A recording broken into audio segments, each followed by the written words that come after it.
என்ன முடியுமா? ஏன் இப்படி பதட்டப்படுற? அம்மா, என் சின்ன பொண்ணு கண்ணம்மாவுக்கு விஷம் ஜுரம். டாக்டர் இந்த மருந்து ஊசி எல்லாம் உடனே வாங்கிட்டு வான்னு சொன்னாங்க. கடையில கேட்டேம்மா, 35 ரூபா ஆகும்னு சொன்னாங்க.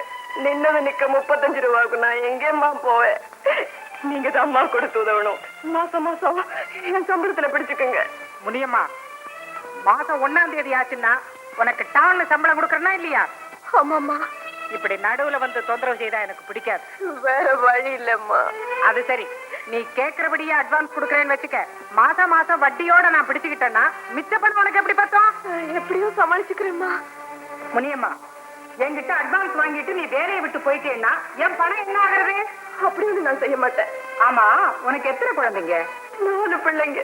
4ல 1 போனா போகட்டும் வீடு. அம்மா, ஏண்டி 4 பெற்றோன்னு கேளுங்க, பரவாயில்ல. அதுக்காக ஒரு பிள்ளைய சாகடிக்க சொல்லாதீங்க.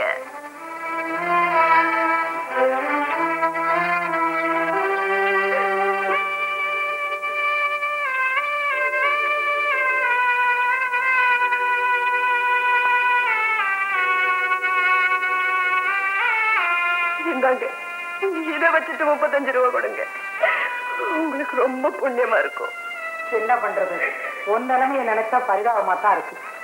உன் மேல இருக்கிற நம்பிக்கையில தான் இது அசல் தங்கமான உரசி கூட பார்க்காம நான் பணம் கொடுக்க போறேன். முனியம்மா, நீ கேட்டபடி நான் 35 ரூபா கொடுக்கறேன். வட்டி 15 ரூபா, ஆக மொத்தம் 50 ரூபா. மாசம் மாசம் உன் சம்பளத்துல வட்டியை புடிச்சுக்கிட்டு தான் பணம் கொடுப்பேன். அப்புறம் தகராறு சொன்னாலே இந்தா. இல்லம்மா. ஐயா, என்னம்மா நீ அவசரப்பட்டியே? இப்ப முனியம்மாவுக்கு இருக்கிற கஷ்டத்துல 35 ரூபாய்க்கு 35 ரூபாய் வட்டி கேட்டிருந்தாலும் கொடுத்துருப்பா. நீ 15 ரூபாயிட விட்டுட்டியே. ராஜேஷ், நீ சொல்றது நியாயம்தான். இருந்தாலும் ஏழைகளை அதிகமா தொல்லப்படுத்த கூடாதுமா. வயசாக வயசாக உனக்கு இறக்க சுகம் ஜாஸ்தி ஆயிட்டே போகுதுமா. இது நல்லது இல்ல. வாங்க வாங்க. வணக்கம். என்னையா ராஜவேலு, பிசினஸ் எல்லாம் எப்படி இருக்கு? ஏதோ உங்க புண்ணியத்துல நல்லா நடக்குதுங்க. அப்படியா? பணம் கொண்டு வந்திருக்கீங்களா? ஆமாங்க. உட்காருங்க உட்காருங்க. இது வரையில 7 தடவையில 1.25 லட்சம் ரூபாய் உங்களுக்கு நான் கொடுத்துருக்கேன். இதுல 40,000 ரூபாய் இருக்கு. இதோட நம்ம கணக்கு தீர்ந்ததுங்க. என்னையா அது? பணம் கடன் கொடுத்த நாள்ல கணக்கு சரி பார்த்து சொல்லணும். அது சரி, இந்த வியாபாரத்துல உனக்கு எவ்வளவு லாபம்? கடவுள் புண்ணியத்துல 2 லட்சம் ரூபாய் லாபம் கிடைச்சதுங்க. Very good very good. Rajavelu, என் கை எப்பவுமே ராசியான கை. நீ 50,000மும் நான் கொடுத்த 2 லட்சமும் போட்டு நீ நடத்தின வியாபாரத்துல உனக்கு 2 லட்சம் ரூபாய் லாபம் கிடைச்சிருக்கு. அதனால லாபத்துல உனக்கு 1/4 பங்கு, எனக்கு 3/4 பங்கு. ஐயோ, அவசரப்படாத ராஜவேலு. நீ கொடுத்த வட்டி, நீ உழைச்ச உழைப்பு, இதையெல்லாம் பாக்குறப்போ லாபத்துல நான் 3/4 பங்கு கேட்கறதுல நியாயம் இல்லை. அதனால லாபத்துல உனக்கு பாதி, எனக்கு மீதி. என்னங்க இது அக்கிரமமா இருக்கு? லாப நஷ்டத்தை பத்தி உங்களுக்கு என்ன கவலை? லாபத்துல பங்கு கேட்க நீங்க என்ன பார்க்கறா? தயவு பண்ணி பேச்சு மாறாம இதுவரைக்கும் நான் கட்டின பணத்துக்கெல்லாம் ரசீதை கொடுத்து பத்திரத்தையும் திருப்பி கொடுத்துங்க. அதுக்கு எவனாவது இழிச்சவாயனா பாரு. இப்ப நீ 1 லட்சம் ரூபாய் பணம் கொடுக்கல, இதுவரைக்கும் நீ கட்டின பணத்துக்கு நான் ரசீதே கொடுக்கல. உன் மேல கேஸ் போட்டு உன் வீட்டையே ஜப்திக்கு கொண்டு வருவேன்.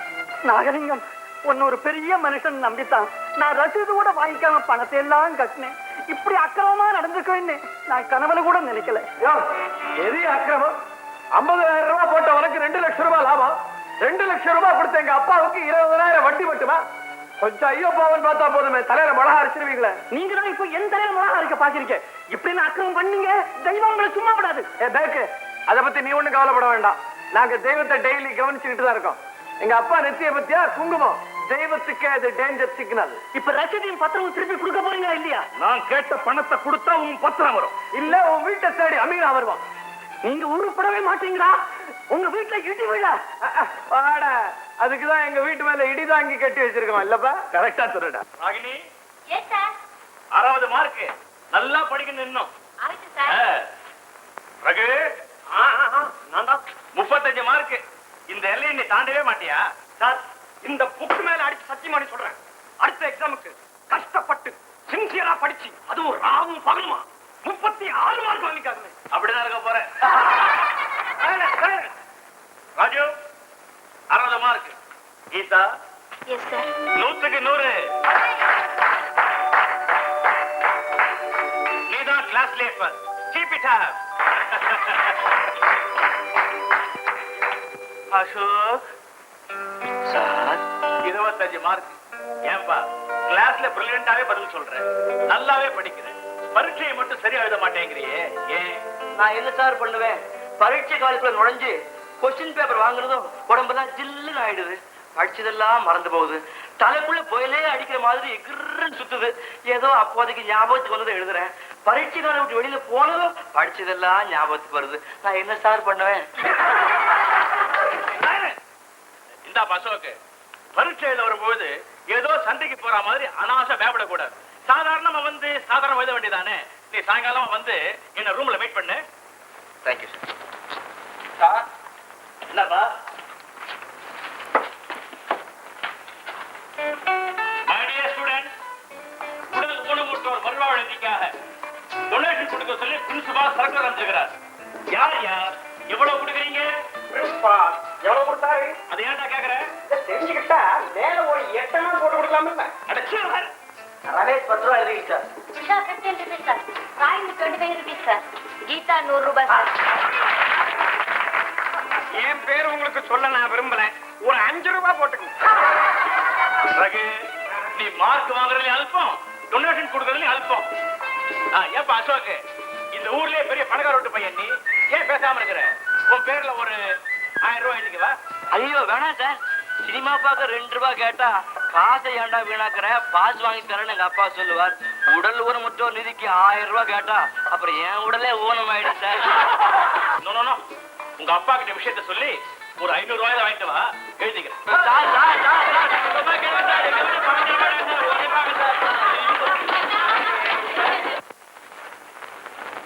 அண்ணே, அம்மாவும் அப்பாவும் இல்லைன்னு சொல்லிட்டாங்க. நீயாவது இந்த டொனேஷனுக்கு ஒரு 500 ரூபாய் கூட. முட்டாள் முட்டாள். டேய், என் கேர்ள் ஃபிரெண்ட்ஸோட நான் மகாபலிபுரம் போக போறேன். ஒரு 500 ரூபாய் கொடுன்னு கேட்டிருந்தேன், கொடுத்திருப்பேன். அதுல ஒரு ஸ்டேட்டஸ் இருக்குது. நான் ரேஸுக்கு போக போறேன், 1000 ரூபாய் கொடுன்னு கேட்டிருந்தேன், கொடுத்திருப்பேன். அதுல ஒரு பிரஸ்டீஜ் இருக்குது. என் ஃப்ரெண்ட்ஸுக்குலாம் நான் ட்ரிங்க்ஸ் பார்ட்டி கொடுக்க போறேன், பணம் கொடுன்னு கேட்டிருந்தேன், கொடுத்திருப்பேன். அதுல ஒரு டிக்னிட்டி இருக்கு. டேய் முட்டாள், எந்த காரியம் செய்யறதா இருந்தாலும் அதனால நமக்கு என்ன லாபம்னு பார்த்துக்கிட்டு தான்டா செய்யணும். 500 ரூபாய் நன்கொடை கொடுக்குறியா, அதனால நமக்கு 1000 ரூபாய் லாபம் வருதா பார்க்கணும். ஊர்ல இப்ப நன்கொடை கொடுக்கறவன் எல்லாரும் அதனால தனக்கு என்ன லாபம்னு பார்த்துக்கிட்டு தான்டா கொடுக்கறான். என்ன கஷ்டப்படுறவங்களுக்கு உதவி செஞ்சா புண்ணியம் கிடைக்காதா? அப்படியே புண்ணியம்னே வச்சுக்க. இந்த 500 ரூபாய் யாருக்குமே தெரியாம கொடுக்கறதால உனக்கு என்னடா புண்ணியம் கிடைக்கலாம் போட்டுக்கிட்டே போ. 5000 பிச்சைக்காரன் உன்னை வாழ்த்துவான், அது 5000 பேர் பார்ப்பான். பத்திரிகையில நியூஸ் வந்தாலும் வரும், அது 5000 மடையம் படிப்பான். அது நமக்கு லாபம். எனக்கு ஒண்ணுமே புரியலண்ணே, ஒரே குழப்பமா இருக்குது. கிட்ட வாங்க, ஒண்ணு சொல்லணும். என்னண்ணே? உன்னை என் தம்பின்னு சொல்லிக்கவே எனக்கு வெக்கமா இருக்கு. ஆமாண்ணே, எனக்கு வெக்கமா தான் இருக்கு. எங்க இருந்துதான் வந்து பிறந்ததோ இது நம்ம குடும்பத்துக்குன்னு. 15 rupees சார். 15 சார். எங்க அப்பா அம்மா அண்ணன் யாருமே பணம் தர மாட்டேன்னு சொல்லிட்டாங்க சார். 5 பைசா 10 பைசாவா உண்டியில கொஞ்சம் சில்லறை சேர்த்து வச்சிருக்கேன். இந்த நல்ல காரியத்துக்கு. நீ எந்த குடும்பத்துல பிறந்தவன்னு ஆராய்ச்சி பண்றதுக்காக தான் நான் உன்னை வேலைக்கு வச்சிருக்கேன். முனியம்மா, இருந்தா ஒழுங்காயிரு, இல்லைன்னா வெளியே போ.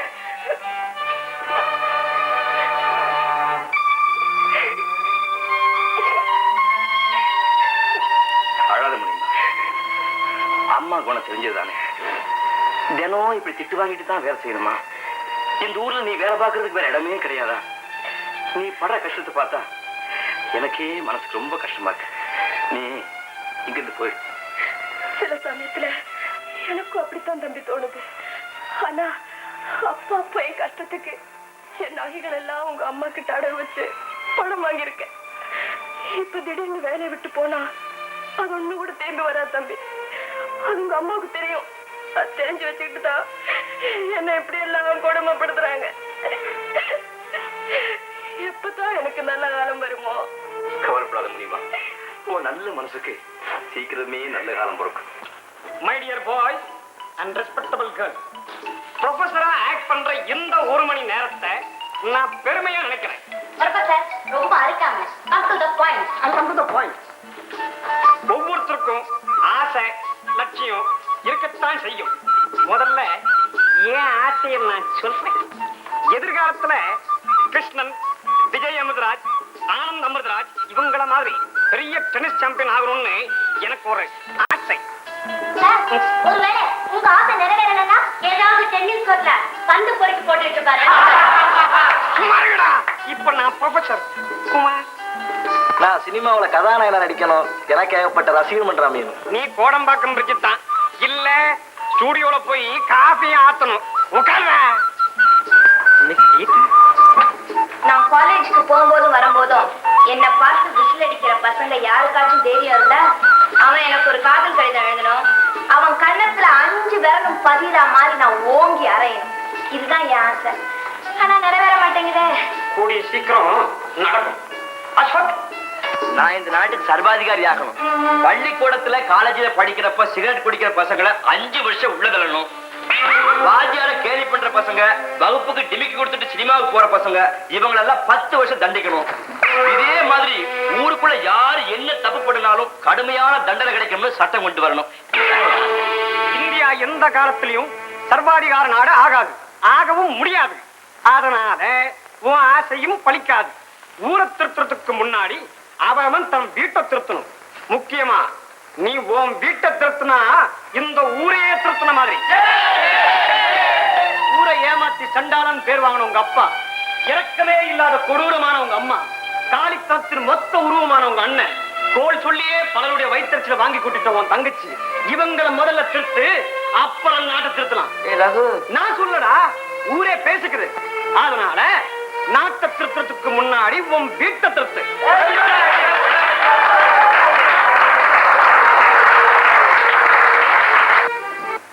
அம்மா அம்மா, என்னடா ஊர்ல நம்ம குடும்பத்தை பத்தி எல்லாரும் மான வரைய திட்டுறாங்க. காலேஜ்ல பசங்களை கேலி பண்றாங்க. ஆமா, இப்படி மக்கு சக்கா இருந்தா கேலி என்ன பண்றது? திட்ட கூட செய்வாங்க. என்ன ஒண்ணும் திட்டல, அண்ணனையும் அப்பாவையும் உங்களுதான் திட்டுறாங்க. நீங்க எல்லாரும் ஏமாத்துறீங்களா? ஊர்ல இருக்கிறவங்க 1000 பேசுவாங்க. ஏன்னா நம்ம நல்லா இருக்கமே, அது பொருத்தமா? ஏண்டா யாரு யாரையா?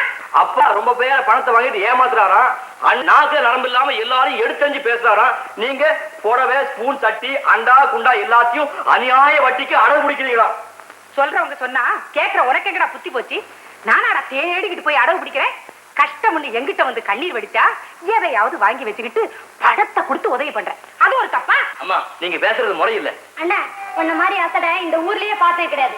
யாரோ எதையும் பேசினாங்கன்னா அங்கேயே உங்களுக்கு சுட சுட பதில் கொடுக்காம இங்க வந்து தாவறிய. யாரா இருந்தாலும் என்கிட்ட வர சொல்லு, நான் கேட்கிறேன் 4 கேள்வி. ராஜி, வாயை மூடு. இந்த வயசுல இப்படி எல்லாம் பேசாத. 4 பேர் வயிறு எரிஞ்சா நாம நிம்மதியா வாழ முடியாது. 4 பேர் என்னடா, 4000 பேர் வயது எரிஞ்சாலும் நாம புத்திசாலித்தனமா நடந்துக்கிட்டா நம்மள ஒண்ணும் பண்ண முடியாது. அடே, இப்படி பைத்தியக்காரத்தனமா உளறிக்கிட்டு இருக்காம உங்க அண்ணன் அப்பா எல்லாரும் எப்படி நடந்துக்கிறாங்கன்னு கவனிச்சு நீயும் பொழைக்கிற வழியை கத்துக்கடா. பாடி ராஜி, இவன் கூட பேசிட்டு இருந்தா ராசி புத்தி எல்லாம் கத்து. தம்பி, ஊர்ல எல்லாரும் இந்த வீட்டுல இடிவிழன்னு சாபம் கொடுத்தாலும் ஏன் இன்னும் இடிவிழாம இருக்கு தெரியுமா? நீ இந்த வீட்டுல இருக்கிறதுனாலதான். நீ யாரை பார்த்து எதையும் கத்துக்க வேண்டாம். நீயாவே இரு. ஏண்டா, காதல் கடிதம் எழுதி கொடுத்தா கன்னத்துல அரைவன்னு சொன்னா கீதா, அரைவாளோ? சந்தேகம் தான் டெஸ்ட் பண்ணி பாரு. டெஸ்ட் பண்ண தாண்டா போறேன். அதுக்கு தகுந்த ஒரு ஆள் இருக்கான். யாரு? அசோக். எப்படி? நான் ஒரு லவ் லெட்டர் எழுதி தரேன். அதை கொண்டு போய் அசோக்கிட்ட கொடுத்து நான் சொல்றதை அப்படியே சொல்லணும். டேய் அசோக், கீதா உனக்கு லவ் லெட்டர் எழுதிருக்காடா? என்னது, நிஜமாவா? ஆமா, உள்ள என்ன எழுதிருக்கான்னு படிச்சு பாரு. எனக்கு லவ் லெட்டரா? அன்புள்ள அசோக், நான் உங்களை மனப்பூர்வமாக காதலிக்கிறேன். குப்பையில் குண்டுமணி போல் பிரகாசிக்கும் உங்கள் நல்ல உள்ளம் என்னை கவர்ந்து விட்டது. நீங்கள் கிருதா வைப்பதில்லை. உங்களையே நான் கணவராக அடைய விரும்புகிறேன். என்னை உங்களுக்கு பிடித்திருந்தால் உடனே பதில் எழுதவும். Lovely Geetha, lovely Geetha, lovely Geetha. ஆமா, கீதாவா என்ன லவ் பண்றாங்க? என்னால நம்ப முடியலையே. ரொம்ப அதிர்ஷ்டக்காரன்டா, உடனே பதில் எழுதுடா. ஆமா, காதல் கடுதாசி எழுதுனா கண்ணத்துல அறிவேன்னு அன்னைக்கு கீதா சொன்னாங்களே, அவ எழுதுனது தானே நீ? ஆமா, முதல்ல அவங்க தான் எழுதிருக்காங்க. எழுதுமா? எப்படி எழுதுறது தெரியாது, பழக்கம் இல்லையே. நான் சொல்றேன், எழுது.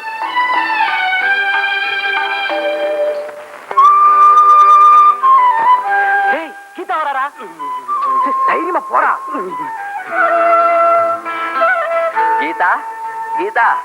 என்ன அசோக்? வந்து வந்து வெக்கப்படாம சும்மா சொல்லுங்க. What's your problem? இது வந்து என்னது? Love letter. படிச்சு பாருங்க. லெட்டரை கொடுத்துட்டா. அன்புள்ள கீதா, நீ ரொம்ப அழகா இருக்க. உன் குண்டு கண்ணும் ஆப்பிள் மாதிரி இருக்கு. உன்னை எனக்கு ரொம்ப பிடிச்சிருக்கு. கிளாஸ்லயே நீதான் அழகான பொண்ணு. நானும் உன்னை காதலிக்கிறேன். அசோக் நல்லா இருக்கா? நல்லா இருக்கா? அசோக், கிளாஸ்லயே நீதான் ரொம்ப நல்லவன்னு உன் மேல மதிப்பும் மரியாதையும் வச்சிருந்தேன். ஆனா நீயும் ஒரே குட்டையில ஊர்ன மட்டதாங்கிறத நிரூபிச்சிட்டியே. நீ எனக்கு எழுத லவ் லெட்டருக்கு தானே நான் பதில் எழுதுனேன். அதுக்கு இப்படி அடைஞ்சிட்டியே. ஆண்டவன் தான் உன்னை கவனிக்கணும். என்னது? நான் லெட்டர் எழுதுனா? பின்ன இந்தா, நீ எனக்கு எழுத லவ் லெட்டர் பன்னிக்குமார் தான் கொடுத்தான்.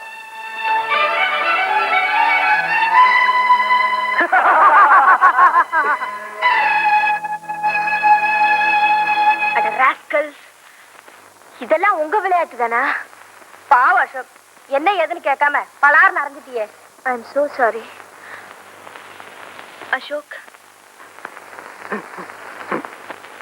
அசோக் அசோக், கொஞ்சம் நில்லுங்க அசோக்.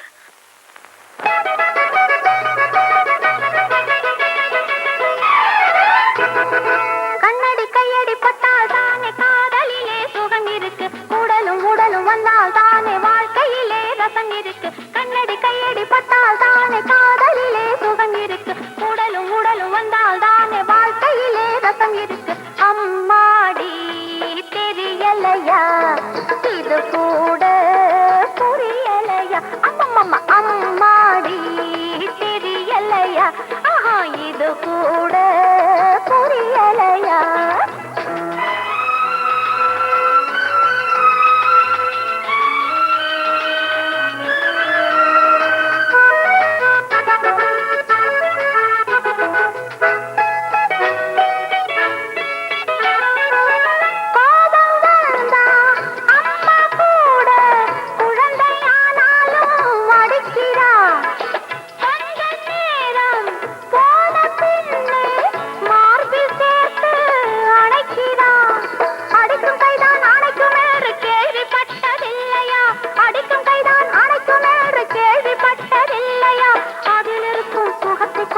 அனுபவிச்சு பாரையா. கண்ணடி கையடி பட்டால் தானே காதலிலே சுகம் இருக்கு. உடலும் உடலும் வந்தால் தானே வாழ்க்கையிலே ரசம் இருக்கு. அம்மாடி தெரியலையா, இது கூட புரியலையா?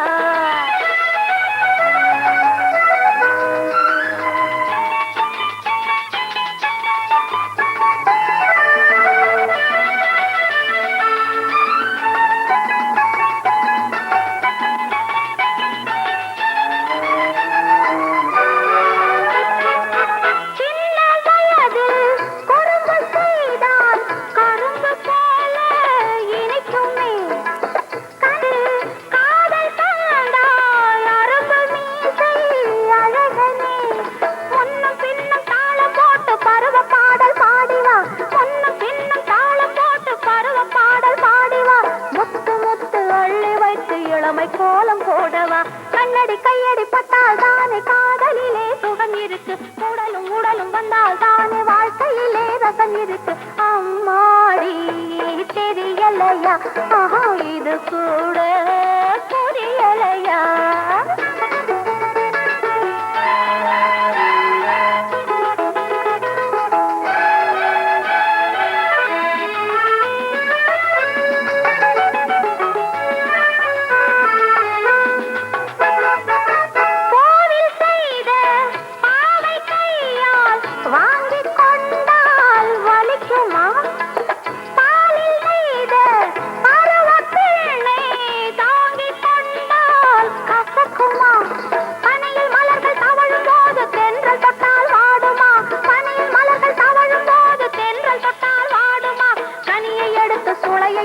கொடுத்து விட்டேன் போதுமா. கண்ணடி கையடி பட்டால் தானே காதலிலே சுகம் இருக்கு. உடலும் உடலும் வந்தால் தானே வாழ்க்கையிலே வித்தியாசம் இருக்கு அம்மாடி தெரியலையா ஆஹா இது கூட புரியலையா அம்மம்மா அம்மாடி தெரியலையா ஆஹா இது கூட புரியலையா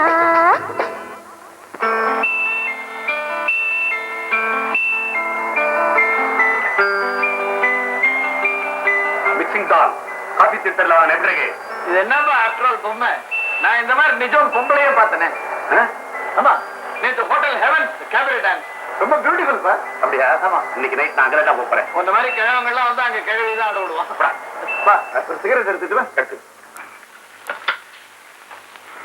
தேங்க்யூ டாடி என்ன குமார் என்ன விஷயம் ஒண்ணு இல்ல முதலாளி வீட்டுல ரொம்ப கஷ்டம் அதனால ஒரு 50 ரூபா முன்பணமா கொடுத்தீங்கன்னா ரொம்ப உதவியா இருக்கும். அடடா கையில பணம் இல்லாத நேரத்துல கேக்குறியே டேய் சாம் குமார் நாள் பூரா ஆபீஸ்ல மாடா உழைக்கிறான் பாவம் சமயத்துல உதவி பண்ணாம இருக்கலாமா ஒரு 50 ரூபா இருந்தா கூட 10 ரூபா வட்டி எடுத்துக்க என்னப்பா எடுத்துக்க சொல்லுங்க.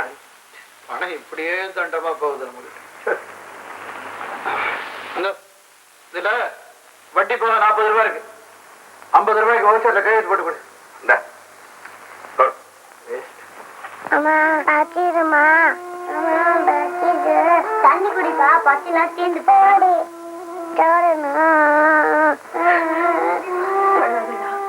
அப்பா பணம் கொண்டு வருவாரு சமைச்சு போடுறேன்டா ஏம்மா தினம் பசிக்குது படிக்கும் போது ஏழுங்க வயித்துல ஆண்டு அக்னிய வச்சு படிச்சிருக்கா முனியமா முனியமா என்னங்க பணம் கிடைச்சதா ஓ கொடுத்துட்டாரே முதலாளி ரொம்ப நல்ல ஒரு முனியமா பாவம் அவர்கிட்ட கூட பணம் இல்ல சின்னையா சண்முகத்துக்கிட்ட கேட்டு வாங்கி கொடுத்தாரு இல்ல என்னங்க 50 ரூபாய் முன் பணம் வாங்கிட்டு வர சொன்னேன் 40 ரூபாய் தானே இருக்கு சின்னையா 10 ரூபா வட்டி எடுத்துக்கிட்டாரு. உங்களுக்கு கொஞ்சமாவது இது இருக்கா எத்தனை வருஷமா வேலை செய்றீங்க 10 ரூபாய் சம்பளத்தை தான் கூட்டி வாங்க தெரியல வாங்குற பணத்தை ஒழுங்கா வாங்கிட்டு வரக்கூடாது முன் பணத்துக்கு யாராவது வட்டி கொடுப்பாங்களா பணம் கொடுக்கறவங்க சும்மா கொடுப்பாங்களா இந்த அளவு கொடுத்தாங்களே அதை சொல்லு. ஆனானப்பட்டவங்க கிட்டே அந்த நாகலிங்கம் தோல் இருக்க சுளைய முழுங்குவாரு உங்களை ஏமாத்துறதா கஷ்டம். இந்தவள என்ன எப்ப பார்த்தாலும் முதலாளியும் அவங்க வீட்டுல இருக்கவங்களையும் திட்டிகிட்டே இருக்க. இந்த காலத்துல பெரிய பெரிய படிப்பு படிச்சவங்க எல்லாம் வேலை இல்லாம திண்டாடிட்டு இருக்கும் போது நம்ம 2 பேருக்கு வேலை கொடுத்துருக்காங்களா அதை சொல்லு. ஆமா உங்க முதலாளி தங்க மனசுக்கு கோயில் கட்டி தான் கும்பிடணும். இங்க பிள்ளைங்க எல்லாம் பசி பசின்னு கத்துதுங்க. சீக்கிரம் மளிகை கடையில போய் இந்த பணத்தை கொடுத்துட்டு அரிசி வாங்கிட்டு வாங்க.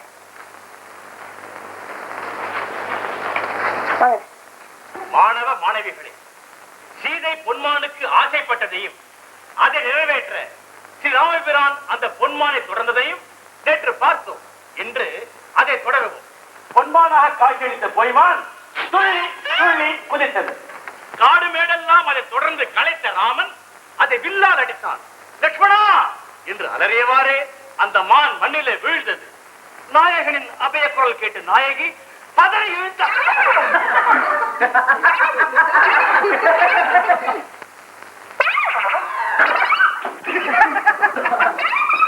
இந்த வேலை யார் செய்தது சொல்லுங்க, இல்ல உங்க எல்லாரும் டிஸ்மிஸ் பண்ணிடுறேன்.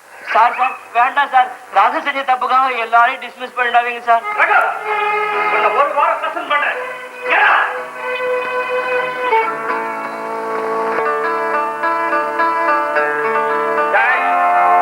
ஏண்டா ராஸ்கல், என்ன காட்டி கொடுக்கிற அளவுக்கு உனக்கு தைரியம் வந்துருச்சா? காட்சி கொடுக்கறதுக்கு உண்மையை ஒத்துக்கலன்னா நம்ம எங்க டிஸ்மிஸ் பண்ணிட்டு வாங்கலாம்னு பயந்து தான் சொன்னேன். அப்படியா? காட்டி கொடுத்தது மட்டும் இல்லாம தந்திரமா விளக்கம் சொல்ல வந்துட்டியா? என்ன ஒரு வாரம் சஸ்பெண்ட் பண்ணிருக்காங்கல்ல, அதே ஒரு வாரத்துக்கு நீ காலேஜ் பக்கம் வராத அளவுக்கு நான் உன்னை கட்டுப்பட வைக்கிறேன். இந்தா வாங்கிக்கோ. என்ன காட்டி கொடுத்ததுக்கு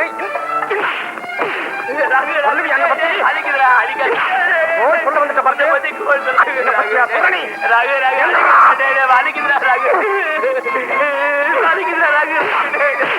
கையில ரத்தம் வருது கொண்டு சொல்ல மாட்டாரு. சொல்ல மாட்டேன். அசோக் உப்பு போட்டுதானே சோறு திங்கிறீங்க? ஆமா, அவன் இந்த அடி அடிச்சுட்டு போறான், உங்களுக்கும் கை இருக்குல்ல, திருப்பி அடிக்க வேண்டாம்? அவங்க 2-3 பேர் இருக்காங்களே, ஒருத்த அடிச்சதே என்னால தாங்க முடியல, 3 பேர் அடிச்சா என்ன ஆகுறது? இப்படி கோழியா வாழறதை விட சாகிறதே மேல். இப்ப நீங்க அவனை திருப்பி அடிக்கல உங்க மூஞ்சிலே நான் முழிக்க மாட்டேன். கீதா ஏன் இப்படி பட்ட மாதிரி முழிக்கிறீங்க?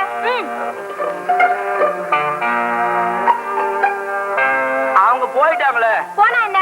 இப்ப இந்த அவமானம் போகணும்னா கூப்பிட்டு அடிங்க. நான் ஆமா அவங்களையா கூப்பிடுங்க. வந்து கம் ஆன்.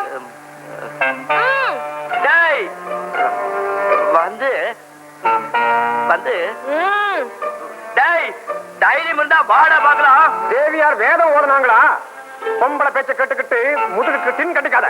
யாருக்கு யார் திங்கட்டாங்கன்னு பாத்துடலாம்டா.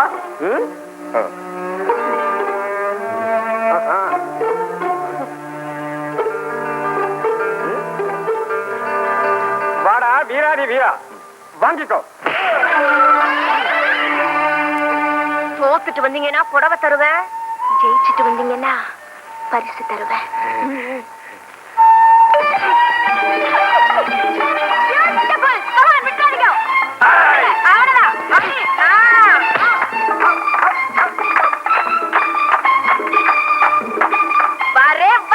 சிவாஜி மாதிரி இருக்கு.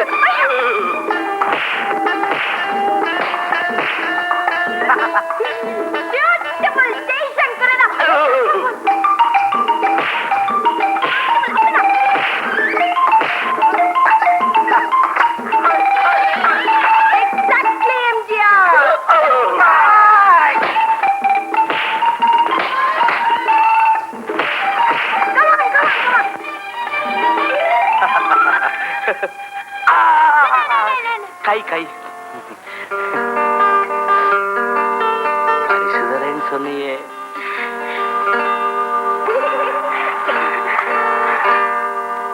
முதல்ல பேச வேண்டிய விஷயத்தை பேசி முடிவு செய்திருக்கலாம், அப்புறமா பொண்ணை வர சொல்லலாம். அதான் எல்லாத்துக்கும் நல்லது. அதனால என்ன?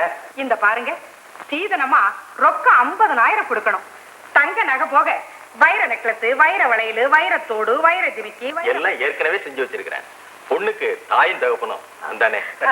அப்புறம் பாருங்க, பட்டு சேலை 21, புன்வாயில் சேலை 51, நூல் சேலை 101. அது போக வெள்ளி சாமான், எவர் சில்வர் சாமான், பித்தளை சாமான், பீங்கான் சாமான், மரச்சாமான் எல்லாம் எங்க அந்தஸ்துக்கு தகுந்த மாதிரி நிறைய வைக்கணும். இந்த பொண்ணு தெரியல, என் பொண்ணுதான். நாங்க இப்படி தனித்தனியா சொன்னா நீங்க மறந்துடுவீங்கன்னு தான் லிஸ்ட் போட்டு இந்த நோட்ல எழுதிட்டு வந்துட்டேன். அந்த நோட்டை உங்ககிட்ட கொடுத்துடுறோம். நீங்க எங்களுக்கு வேற புது நோட் வாங்கி கொடுத்துருங்க. இந்தாங்க. என்ன அது வியாபாரம் பண்ற மாதிரி? சும்மாடா, உனக்கு என்ன தெரியும்? தம்பி என்ன சொல்றாங்க? ஒண்ணு இல்ல, அண்ணனுக்கு ஒரு ரோலக்ஸ் கடிகாரம் வேணும்னு தம்பி சொல்றான். தம்பிக்கு என் மேல ரொம்ப பிரியம். நான் எப்படி கேக்குறதுன்னு யோசிச்சுக்கிட்டு இருந்தேன், அவனே கேட்டுட்டான். இவ்வளவு செய்யற போது அதுல என்ன வந்துருது? ஒரு ரோலக்ஸ் கடியாரம் தானே. இல்ல இல்ல, 2 கை இருக்குது இல்ல, 2 கடியாரமா இருந்தா வசதியா இருக்கும். வாயை குடிச்சுட்டா போகுது. பெண்ணை வர சொல்லுங்க. அம்மா சித்ரா,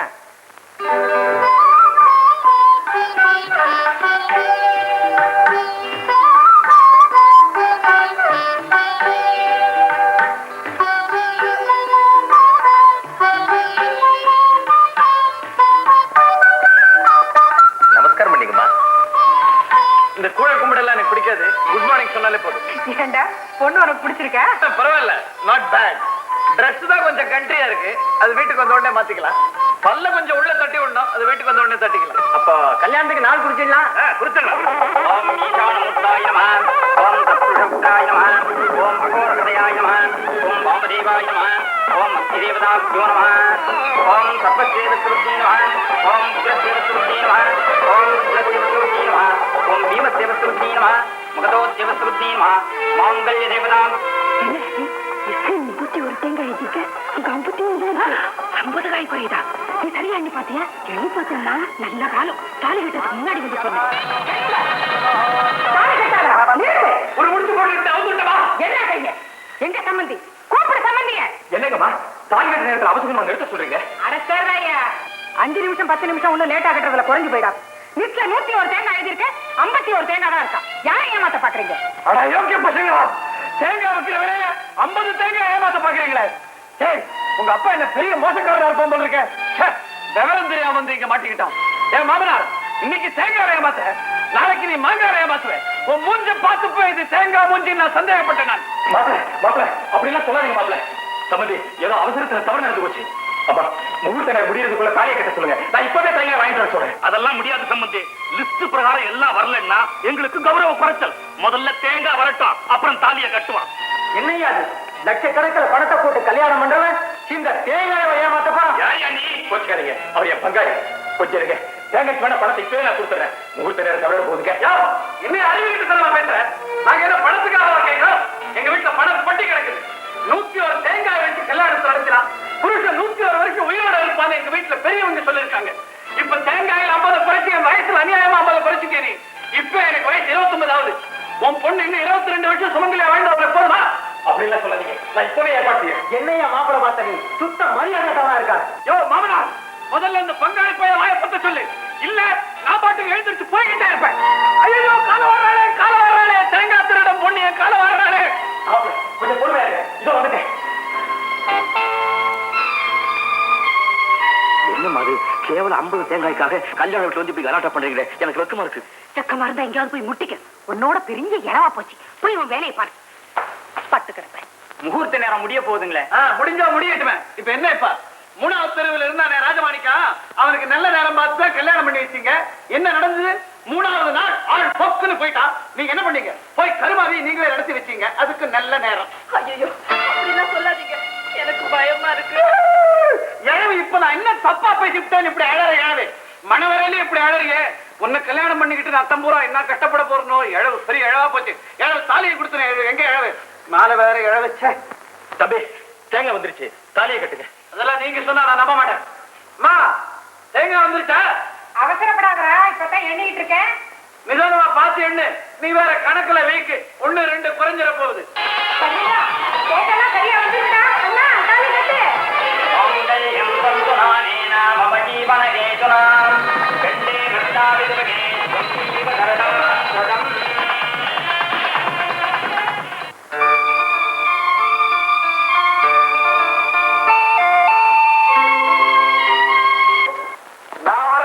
கடையை போடுறீங்க? ஏன் சார் இவ்வளவு லேட்டு? எதிரா லேட்டு? மணி இப்போ வாட்ச் அந்த கையில இருக்கு சார், இதுதான் வாட்ச். அயோக்கிய பகல என் வாட்ச் எடுத்து நீ கட்டிக்கிட்டியா? It's all right.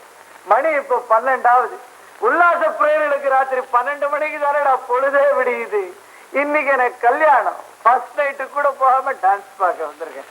என்ன மாதிரி தியாகி கிடைப்பானா? அடுத்தது சார் 9 மணிக்கு ஆரம்பிச்ச ப்ரோக்ராம் இப்பதான் முடிஞ்சது. மறுபடியும் அந்த ஆந்திரா நாரியமணி ஆடுன்னா சண்டைக்கு வரேன் சார். போயிட்டு நாளைக்கு வாங்க. முடியாதா? இன்னைக்கு டான்ஸ் பார்க்காம இந்த இடத்த விட்டு நான் போக மாட்டேன். அவன் ஏன்டா ஆட மாட்டான்? காசுக்கு ஆடுற கழுது தானே. ஒரு டான்ஸுக்கு எவ்வளோடா பணம் செலவாகும்? 3000 ரூபாய் ஆகும். 3000 ரூபாய். இப்படி என்னைக்கு கூப்பிட்டு ஆட சொல்லு. Okay sir. ஜெகத் ஜெகத் ஆர்பர் சி ஆர்பர் ஒரு கேனை வந்திருக்காண்டா. ஒரே ஒரு டான்ஸ் பார்க்கணும். 3000 ரூபாய் சார இன்னும் தந்திருக்கான். என்ன சொல்றீங்க, வாசிக்கிறீங்களா? டேய், பணம் கொடுத்தா விடிய விடிய வாசிக்கிறேன்டா. ஓகேடா கண்ணா. மேடம் மேடம் ப்ளீஸ், பணத்திலே கொடுத்த ஒரு பைத்தியக்காரன் 3000 ரூபாய் மொத்தமா கொடுத்துட்டான். ஆட்டம் பார்க்கணுமா? எங்களுக்காக ஒரே ஒரு தடவை ஆடுங்க. மேனேஜர் இல்லாத நேரம் நாங்க எல்லாரும் பிரிச்சு பங்கு போட்டு எடுத்துக்கிடுவோம். தயவு பண்ணுங்க மேடம். ஓகே, அப்ப பட்டனை போடுங்க. ரெடி. Dance ready. டேய், நான் பணம் கொடுத்துருக்கேன். நான் மட்டும்தான் தனியா டான்ஸ் பார்க்க போறேன். வேற ஒரு பையில உள்ள விடாதா?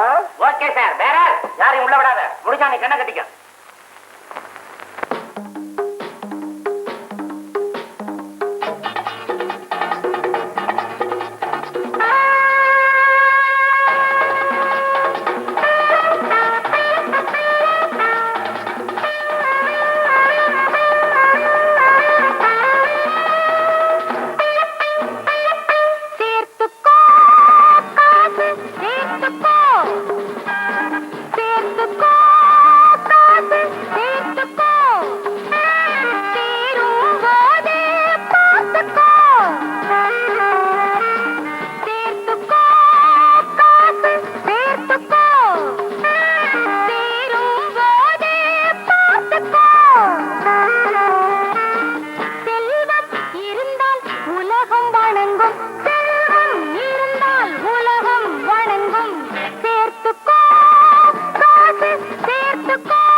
சொன்னதெல்லாம் கேட்கும் பேரும் புகழும் தேவையில்லை நாளும் சுகத்தை அனுபவிப்போம் செல்வம் இருந்தால் உலகம் வணங்கும் செல்வம் இருந்தால் உலகம் வணங்கும் சேர்த்துக்கோ காசு சேர்த்துக்கோ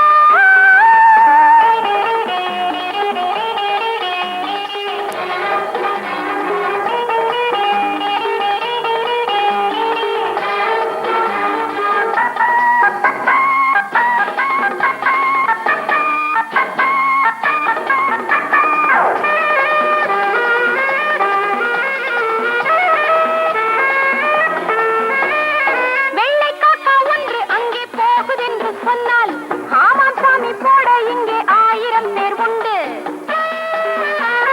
வெள்ளை காக்கா ஒன்று அங்கே போகுதென்று சொன்னால் ஆமாம் சாமி போட இங்கே 1000 பேர் உண்டு எல்லா படத்தின் லீலைகளே யாரும் அதன் முன் அடிமைகளே செல்வம் இருந்தால் உலகம் வணங்கும் செல்வம் இருந்தால் உலகம் வணங்கும் சேர்த்துக்கோ சேர்த்துக்கோ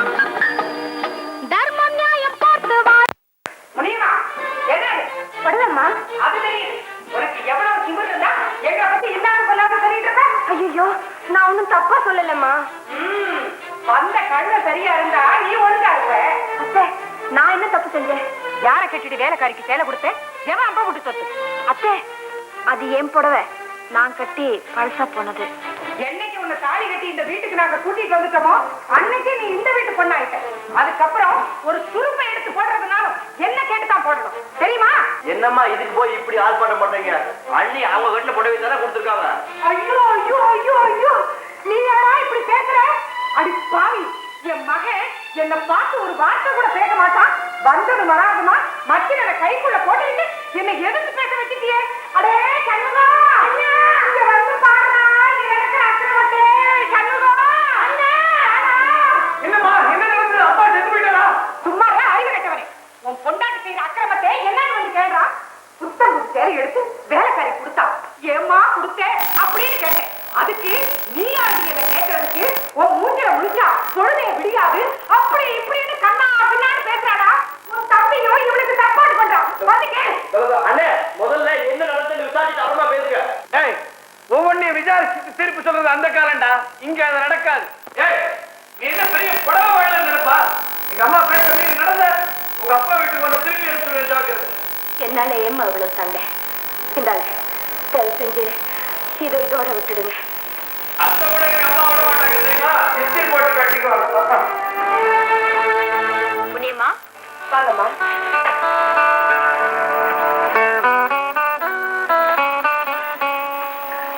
நீங்களும் ஒரு பெரிய பணக்கார குடும்பத்துல பிறந்து இந்த வீட்டுக்கு மருமகளா வந்திருக்கீங்க எல்லாரும் சாப்பிடும்போது உங்களையும் சாப்பிட சொன்னா என்ன வேலைக்காரி ஒதுக்குற மாதிரி உங்களையும் ஒதுக்கி வைக்கிறாங்களே கொஞ்ச நேரம் பின்னாடி சாப்பிடுறதுனால நான் என்ன குறைஞ்சிடவா போறேன் யாராருக்கு என்னென்ன விதிச்சிருக்கோ அதுதான் கிடைக்கும் ஏம்மா வறுப்படி சாப்பிடுறீங்க கொஞ்சம் நெய் போட்டுக்கோங்க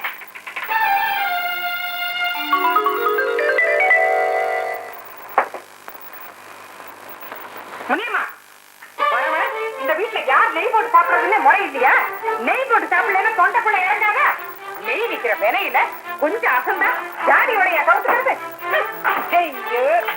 சாப்பிடறதுக்கு சும்மா இருக்கலாம்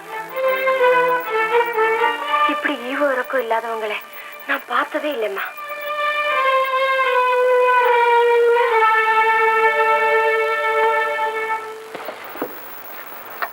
இந்தம்மா குழந்தைகளை ஜாகிரதையா பாத்துக்க நான் வேலைக்கு போயிட்டு வரேன் பாபு அடம் பிடிக்க கூடாது அக்கா சொல்றபடி கேட்கணும் வரும்போது ஊருக்கு வாங்கிட்டு வாங்கம்மா. சரிப்பா இந்தாங்க உங்க முதலாளி கிட்ட இந்த மாசமாவது ஒரு 10 ரூபாய் கூட கேளுங்களேன் கண்டிப்பா கேக்குறேன் லாட்டரி சீட்டு 1 ரூபாய் கொடுத்தா 1 லட்சம் வரைக்கும் தமிழ்நாடு அரசு லாட்டரி சீட்டு ஒரு சீட்டாவது வாங்கிக்கமா. இங்க ஏற்கனவே அடிக்கிற லாட்டரி பத்தாது சும்மா போப்பா செஞ்சு ஒரு டிக்கெட்டாவது வாங்குமா. 10 டிக்கெட் வித்தாதான் எங்க வீட்டுல எனக்கு சோறு போடுவாங்க. அட போன போது ஒரு டிக்கெட் வாங்க. இப்படி அதிர்ஷ்டம் அடிச்சாதான் நம்ம சரித்திரமே தீரும். ஆமா, எல்லாருக்கும் ஆசைதான், விழணுமே. கொண்டு போய் காவல் படுத்துக்கிட்டது. சரிம்மா. அம்மா தாயே, ஏதாவது பழச்சிருந்தா போடுங்கம்மா. இந்த மகராசியா இருக்குங்க. ஒண்ணும் இல்ல, போப்பா. நில்லுப்பா. ஏ சித்ரா, எதுக்காக நீ பிச்சைக்காரன பொண்ணு இல்லைன்னு சொன்ன? யார கேட்டு சொன்ன? அத்தை, உரிமை இல்லாத வேலையில அனாவசியமா நீ தலையிடாத. நான் சொல்றேன்ப்பா, ஒண்ணும் இல்ல, போ.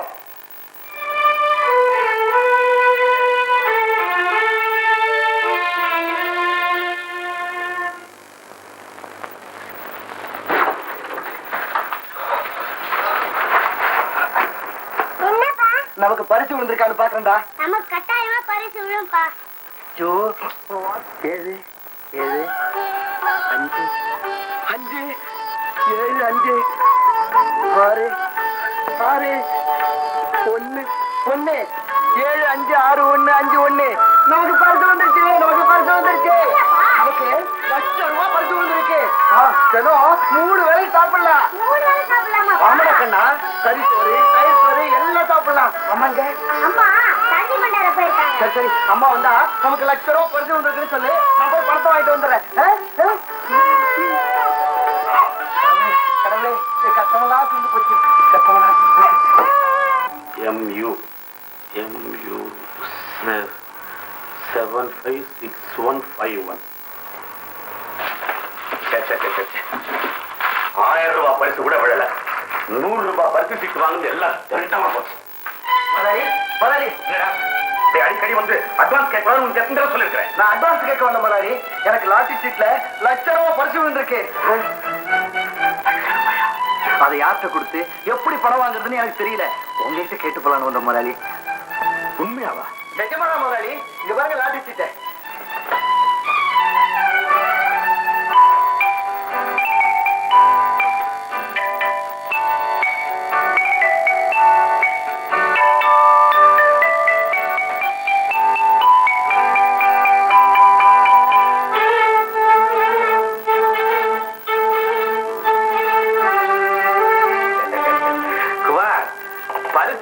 பணம் விழுந்திருக்கு உனக்குன்னு யாருக்காவது தெரியுமா?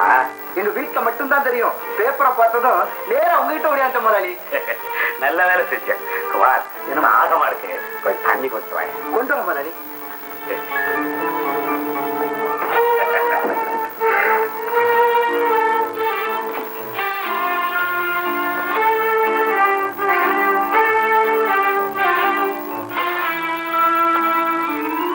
பரிசு விழுந்திருக்கிறது MB 75615. நம்ம கிட்ட இருக்கிறது MU 756151. இந்த சீட்டை கொடுத்து ஏமாத்த எடுத்துட்டான். நல்ல பையன் குமார். இதை எடுத்துக்கிட்டு ஏதாவது ஒரு பேங்குக்கு போ. அங்க இருக்கிற ஏஜென்ட் கிட்ட கொடு. சரி.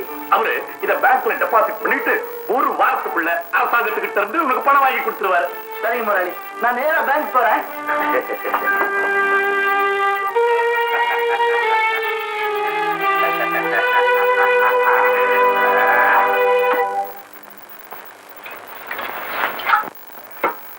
அம்மா, என்னடா? அவளுக்கு 8 ரூபாய்க்கு பரிசு வந்துச்சு. அம்மா, அப்பா படுவாங்க சீட் எடுத்துட்டு போயிட்டாரு. ஆமாமா, இதுல தான் அப்பா பார்த்தாரு. எல்லாம் உங்க அதிர்ஷ்டம் தான்டா கண்ணுகளா.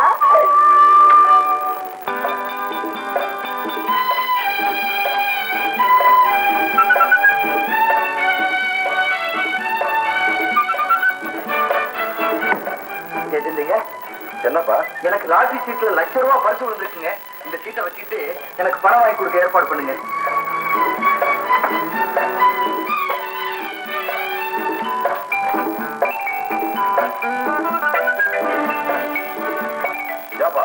இந்த சீட்டுக்கு பரிசு விழுந்து உனக்கு யாருப்பா சொன்னது? நானே பார்த்தேங்க. பரிசு விழுந்த சீட்டு நம்பர் MB 756151. அதுதான் என் நம்பரோ? இல்ல, பரிசு விழுந்த சீட்டு number MB 756151. Number correct, serial மாதிரி இருக்கு. இது வந்து MU. சீட்டு மாறி இருக்க. யார் மாத்துறாங்க? அப்பா நானா மாத்தினேன். இந்த மாதிரி சீட்டை கொண்டு போய் வேற எங்கேயாவது பரிசு விழுந்த சீட்டுன்னு சொன்னா பிடிச்சு உள்ள தள்ளிடுவாங்க. ஜாக்கிரதை.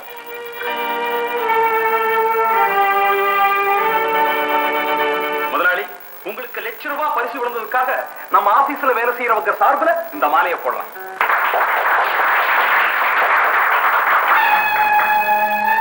ராஜாகுமார், நம்ம முதலீட்டுல ₹1,00,000 பரிசு விழுந்திருக்கு. அதை பத்திரிகையில போடுறதுக்கு தான் இவங்க எல்லாம் வந்து போட்டோ எடுக்கிறாங்க. நம்ம மாதிரி ஏழைங்களுக்கு லாட்டரி சீட்டு எங்க விழ போகுது? முதலாளி, எங்கடா வந்த? அட்வான்ஸ் பண்ணுமா? நாளைக்கு வா. இது நியாயம் இல்ல முதலாளி. இந்த நேரத்தில் வந்து கழுத்து இருக்காரு.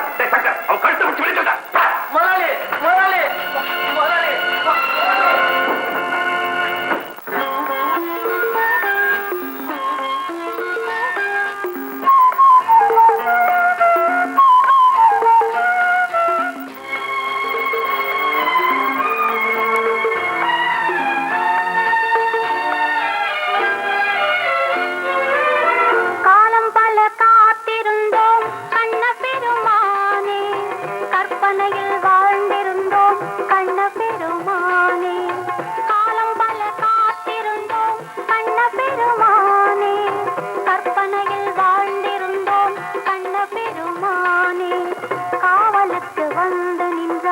கண்ண பெருமானே, கை நிறைய செல்வம் தந்தாய் கண்ண பெருமானே, காலம் பல காத்திருந்தோம் கண்ண பெருமானே, கற்பனையில் வாழ்ந்திருந்தோம் கண்ண பெருமானே.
என்றும் சந்தோஷப்பாட்டு தந்தைக்கு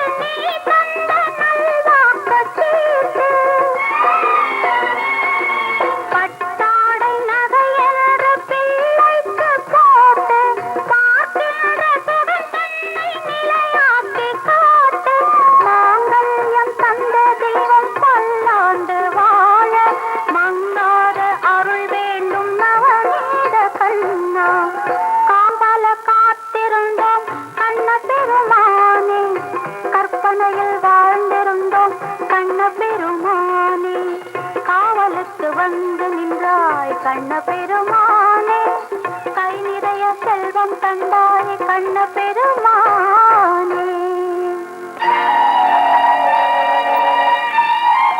முனியம்மா, முனியம்மா,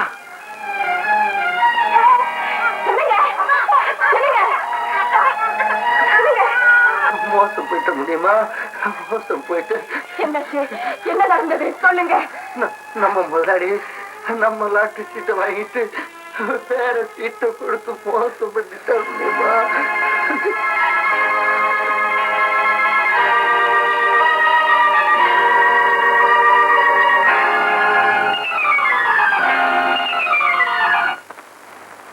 கெட்டிக்கார ஆழ்வானி, உனக்காகவே தான் அதுக்கு லாட்டரி சீட்டுன்னு பேர் வச்சா போல் இருக்கு. சீட்டை நீ எடுத்துக்கிட்ட, லாட்டரி அவங்க அடிக்க போறாங்க. என்ன இருந்தாலும் புத்திசாலி தான் நீ. என் புத்தியில பாதியாவது இல்லாம போகுமா? யாரு முடியுமாவா? இன்னும் 4 மணிக்கு வேலைக்கு வர்றவ இன்னைக்கு 7 மணிக்கு வர்றீங்க. உனக்கு என்ன திமிரா? யார பார்த்து திமிருன்னு கேக்குறீங்க? ஏமா, நானும் என் புருஷனும் நாயா வயசு தினம் ஒருவேளை ஒழுங்கா சாப்பிட முடியாம கஷ்டப்பட்டேன். ஏதோ கடவுளா பார்த்து எங்களுக்கு ₹1,00,000 பரிசு கொடுத்தாங்க. கை கட்டினத வாய் கட்ட விடாம தட்டி பறிச்சுட்டீங்களே, நீங்க உருப்படுவீங்களா? என்ன விட கேரளம் பிச்சைக்கார கழுதிங்க உங்களை ஏமாத்தியாராங்க பணக்காரங்க ஆகணும். உங்க மாதிரி அயோக்கியங்க இருக்கிறனால தான் ஊர்ல பிச்சைக்காரங்களே உருவாகுறாங்க. இந்த ஆக்கிரமம் இப்படியே நீடிக்கும்னு நினைக்காதீங்க.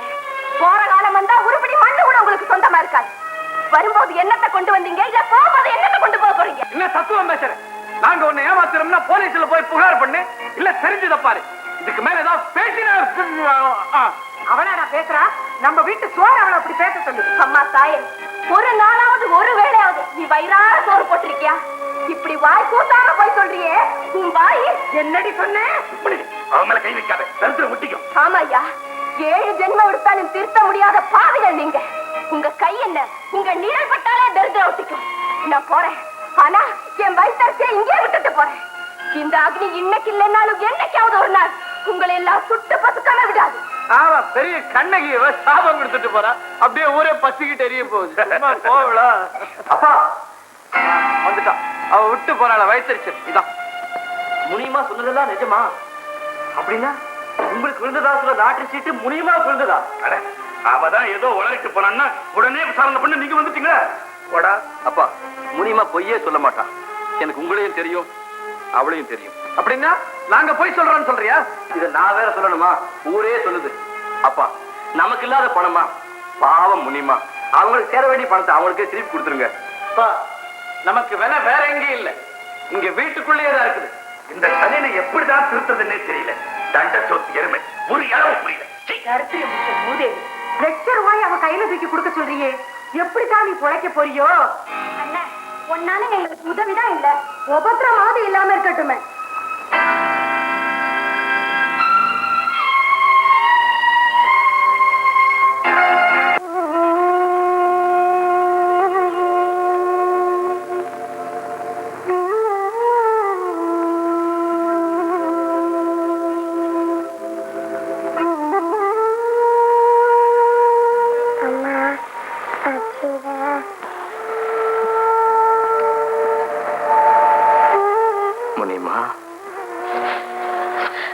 தம்பி, இந்த வீட்டுக்கா? உட்காரமான எடுத்துட்டு வர. வேண்டாம் இருக்கட்டும்.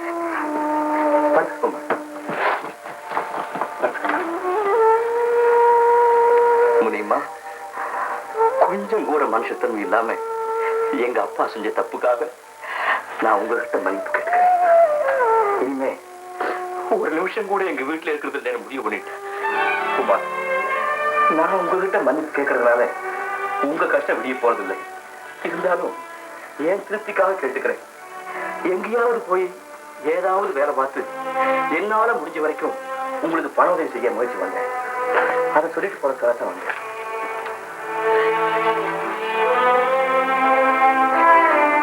இந்த முனியமா, இதை வச்சுக்க. இப்போதைக்கு என்னால முடிஞ்சது இவ்வளவுதான். வேண்டும் தம்பி. பரவாயில்ல, வச்சுக்க. நான் வரேன். நில்லு தம்பி, இதுக்கு நீ என்ன செய்வ? உன்னை பத்தி எனக்கு தெரியாதா? அந்த பணம் எங்களுக்கு தான் வந்து சேரும்னு விதி இருந்தா அது இப்படி திசை மாறி போயிருக்குமா? எங்க கஷ்டம் எப்ப விடியும்னா எழுதியிருக்கானோ அப்பதானே விடியும். தம்பி, அவசரப்பட்டு நீ எங்கேயும் போய் கஷ்டப்படாது. நீ உலகம் தெரியாத பிள்ளை. பேசாம வீட்டுக்கு போ. நீ தலை எடுக்கிற காலத்துல நல்ல காரியம் செய்வேன்னு எனக்கு நம்பிக்கை உண்டு. போ தம்பி, வீட்டுக்கு போ.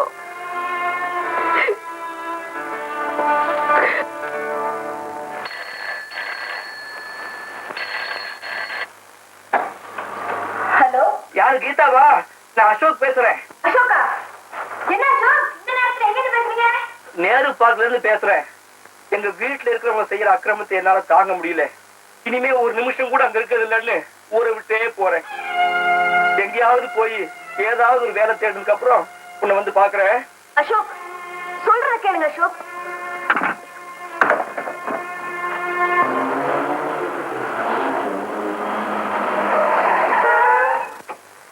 அசோக்,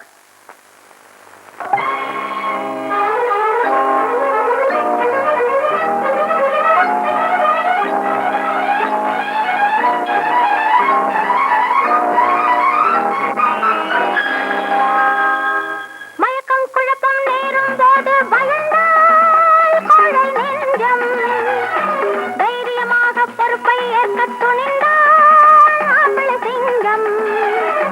வா, திரும்பி வா.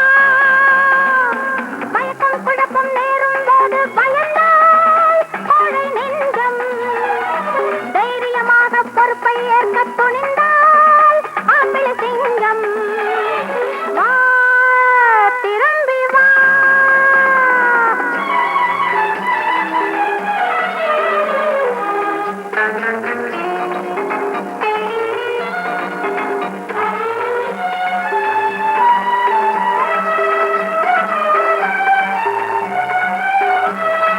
மனம் இருந்தால் நல்ல வழி பிறக்கும், துணிவிருந்தால் என்றும் வெற்றி வரும்.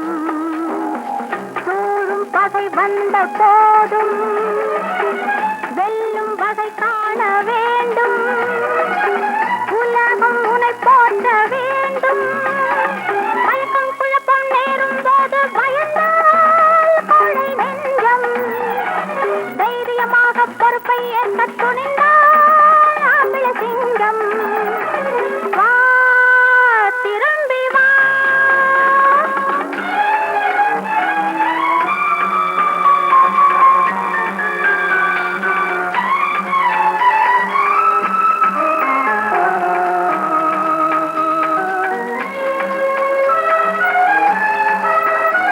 ஸ்ரீராமனுக்கும் இந்த சோதனைதான், அந்த கௌரவர்க்கும் வந்த வேதனைதான். முதலில் அதர்மம் வென்றாலும் முடிவில் தர்மம் தான் வெல்லும். அதனை நீ எண்ண வேண்டும். மயக்கம் குழப்பம் நேரும் போது பயந்தால் கோழை நெஞ்சம், தைரியமாக பொறுப்பை ஏற்க துணிந்தால் ஆம்பளை சிங்கம். ஆம்பளை சிங்கம்.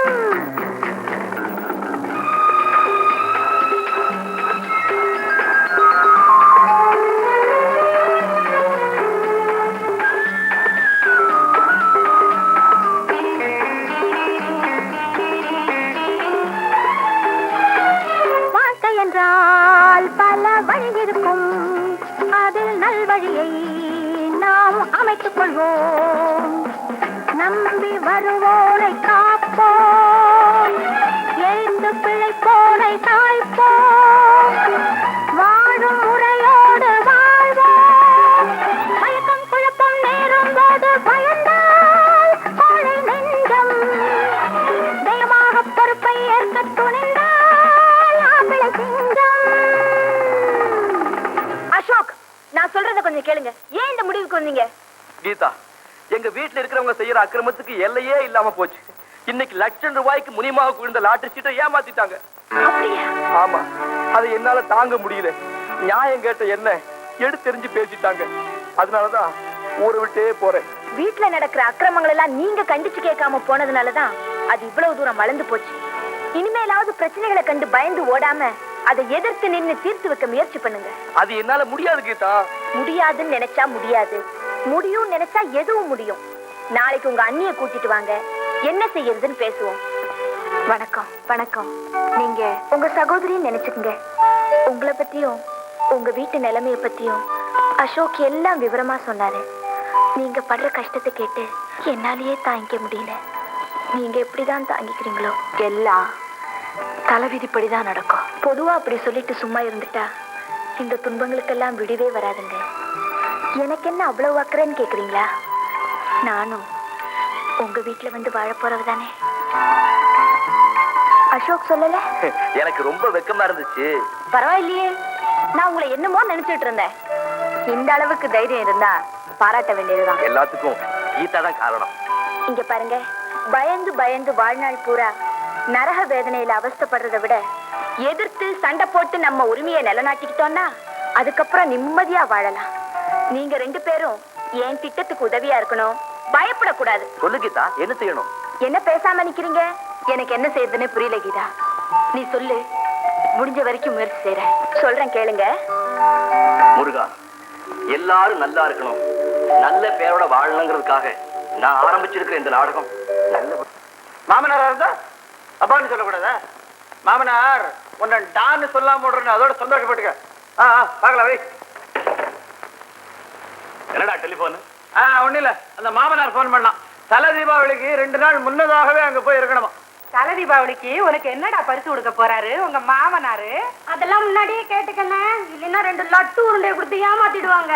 செஞ்சாலும் செய்வான் உண்டை கட்டி பையன். கொஞ்சம் முன்ஜாகிரதையா இருக்கிறது நல்லதுதான். சித்ரா, ஏய் என்னங்க? உடனே உங்க அப்பனுக்கு போன் பண்ணி மாப்பிள்ள தலை தீபாவளிக்கு வரதா இருந்தா 2 கேரட்ல வைர மோதிரம் பண்ணி போடணும்னு சொல்லு. ரொம்ப நாளா ஒரு ஸ்கூட்டர் வாங்கணும்னு சொல்லிக்கிட்டு இருந்தியே.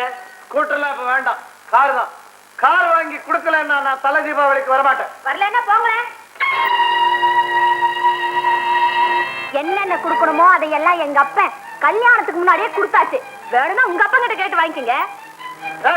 மரியாதை கிட்ட பேசாத பிச்சைக்கார நாயே. போத நிறுத்துங்க. ஊரா காசுக்கு லோலோன்னு அலைய பிச்சைக்கார குடும்பம் எதுன்னு ஊர்ல 4 பேரை கேட்டா நல்லா தெரியும். பாத்தியாடா பாத்தியாடா? பதமா பதமா சரித்திரம் பிடிச்ச மூதேவி சுத்தி வளைச்சு நம்ம குடும்பத்தையே பிச்சைக்கார குடும்பங்கிறா. எங்க சுத்தி வளைச்சு சொல்றாவ? அதான் சுத்தமா நேரவே சொல்றாள. என்ன சும்மா நிறுத்துங்க. நான் கட்டி பழசா போன என் புடவை வேலைக்காரி கொடுத்ததுக்கு உங்க அம்மா தாவோ தாவோ தாவி அந்த புடவை திரும்பி வாங்கி பாத்திரக்காரங்கிட்ட போட்டு 2 ஸ்பூன் வாங்கினாங்களே, அது பிச்சைக்காரத்தானே இல்லையா? உன் புடவை பிச்சைக்கார புடவை, அதை போட்டதுனால 2 ஸ்பூன் கொடுத்தான். எங்க அம்மா புடவை போட்டிருந்தா 2 டபரா கொடுத்திருப்பான். டபரா? நானும் பணக்கார குடும்பத்துல பிறந்தவதான். ஒரு நாள் நான் சாப்பிடுறத இந்த கொள்ளிவா பிசாசு பார்த்துட்டு அம்மா கிட்ட போய் அண்ணி 6 இட்லி திங்குறா, சாப்பாடு நெய் ஊத்திக்கிறான்னு சொன்னா. உடனே உங்க அம்மா நெய் எடுத்து அலமாரில போட்டுட்டாங்க. பாருடா, அவாண்டமா என் மேல பழி சொல்றா. நெய்யில எறும்பு விழுந்துருன்னு தான் அலமாரியில வச்சேன். அண்ணி, என்ன நீ கொள்ளியா பிசாசுன்னு சொன்னல, நான் உன்னை சும்மா விட மாட்டேன். நீ தான் புளிய மர பேயி, பிசாசு, காட்டேரி, வாய மூட்டி திண்டு கட்ட மூதேவி, கோல் சொல்லி குரங்கு. சண்முகா, என்னடா அவ பாட்டுக்கு பேசிக்கிட்டு இருக்கா, மரம் நின்றுட்டு இருக்க. நீ கவனிக்கலையா, நான் கவனிக்கட்டுமா? சரிதா, நிறுத்து மாமனாரே. அவ கவனிக்கிறா. பூச்சாண்டிலாம் உங்ககிட்ட கடன் வாங்குறவங்க கிட்ட வச்சுக்கோங்க. சரி நாயே, போ வெளியில. இனிமே ஒரு நிமிஷம் நீ இந்த வீட்டுல இருக்க கூடாது. அந்த முடிவுக்கு நான் எப்போ வந்துட்டேன். என்னைக்கு நீங்க முதலிரவு அன்னைக்கு நல்லா குடிச்சிட்டு வந்து இது எனக்கு 1001வது இரவுன்னு சொன்னீங்களோ அன்னைக்கே நான் போயிருக்கணும். போகாதது என் தப்புதான்.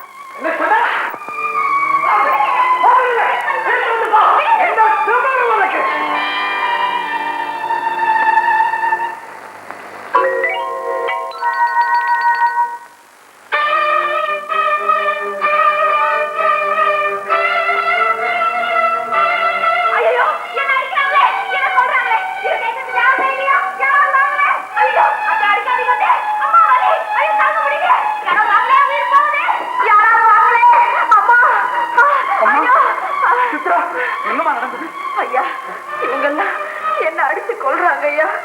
என்ன கொண்டு போய் எங்க வீட்டுல சேர்த்துருங்க. நான் சாகிறதுக்கு முன்னாடி எங்க அப்பா ஒரே ஒரு வாட்டி பார்க்கணும்.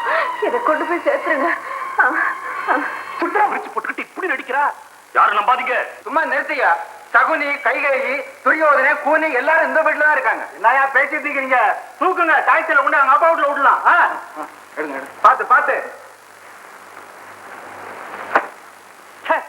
என்ன இப்படி அவமானப்படுத்திட்டாளே? உன்னை மட்டும் அவமானப்படுத்திருந்தா பரவாயில்லையே, எங்களையும் தலைமுறையை வச்சாலே. நான் அவளை பழிக்கு பழி வாங்க விட போறது இல்ல. நான் சும்மா பேசிக்கிட்டே நிக்காதடா, ஏதாவது செய். இனிமே அந்த கழுதை இந்த வீட்டு வாசல் மிதிக்க கூடாது. நான் இப்ப வக்கீலுக்கு போன் பண்றேன். வக்கீல். என்னடா வக்கீல இன்னும் காணா? காலையிலே வந்துடுறாரு, எனக்கும் தெரியலையே. கெட்டிக்கார வக்கீல் தானே? பிரமாதமான வக்கீல். அதுவும் விவாகரத்து கேஸில் அவர் ஸ்பெஷலிஸ்ட். அவர் பேரு விவாகரத்து வீரராகவன் தான் பேரு. வாங்க வாங்க வாங்க வாங்க வந்துட்டாரு அவரே. வாங்க வாங்க வாங்க வாங்க.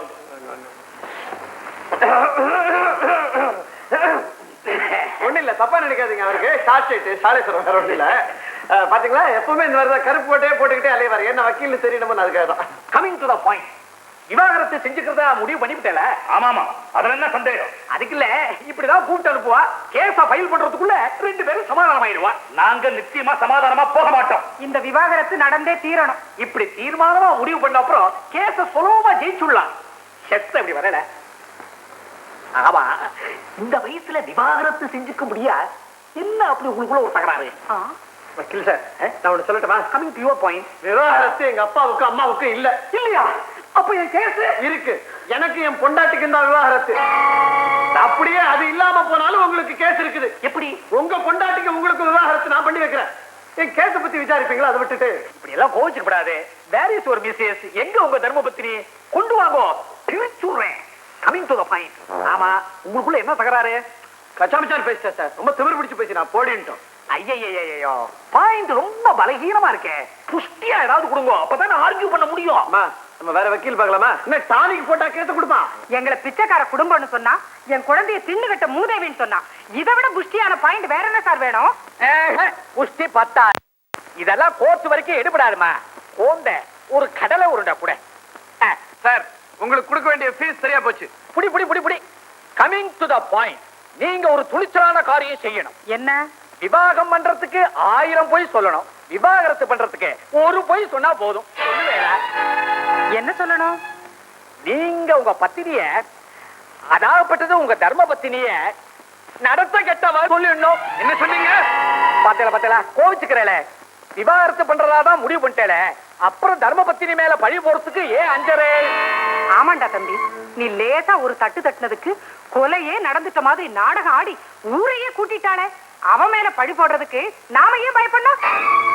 4 பேருக்கு முன்னால நம்மள தலகுனிய வச்சாள்ல, அவளை தெருவுல நடக்க விடாம பண்றதுக்கு இதுதான் நல்ல வழி.